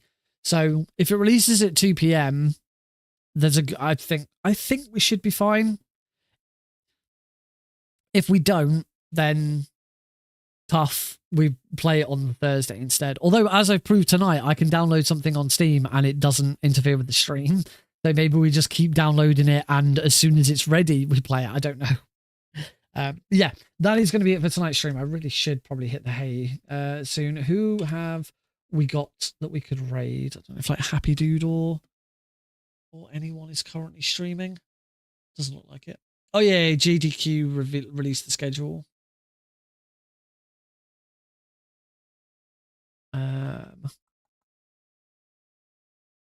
Anyone on there that I fancy? Oh, yes, absolutely. Boom. We are straight there. We are going to I don't think I've ever raided this person. We are going to raid a runner called Lady Ariana. Lady Ariana, I can't remember. I think it might have been one of the previous Preventathons. Lady Ariana did a speed run on a marathon after me. And following that speed run, I immediately followed them. I've never actually seen them live, mainly because that'll be due to time zones and stuff. And they are currently doing runs of Landstalker, The Treasures of King Noel, which is one of my favorite Sega Mega Drive games. I loved it as a kid. The speedrun's amazing. It's been on my list to give it a go at some point, but it's a really tough speedrun. But yeah, so we'll raid Lady Ariana, and I'm gonna give that a bit of a watch whilst from the looks of it, they're not that far off finishing. They're actually, yeah, about 15 minutes off the end of the run. So yeah, thank you all very much for watching. I'll see you next week on Tuesday for more Klonoa and Jade Cocoon. Until then, take care. Have a great weekend. Bye-bye.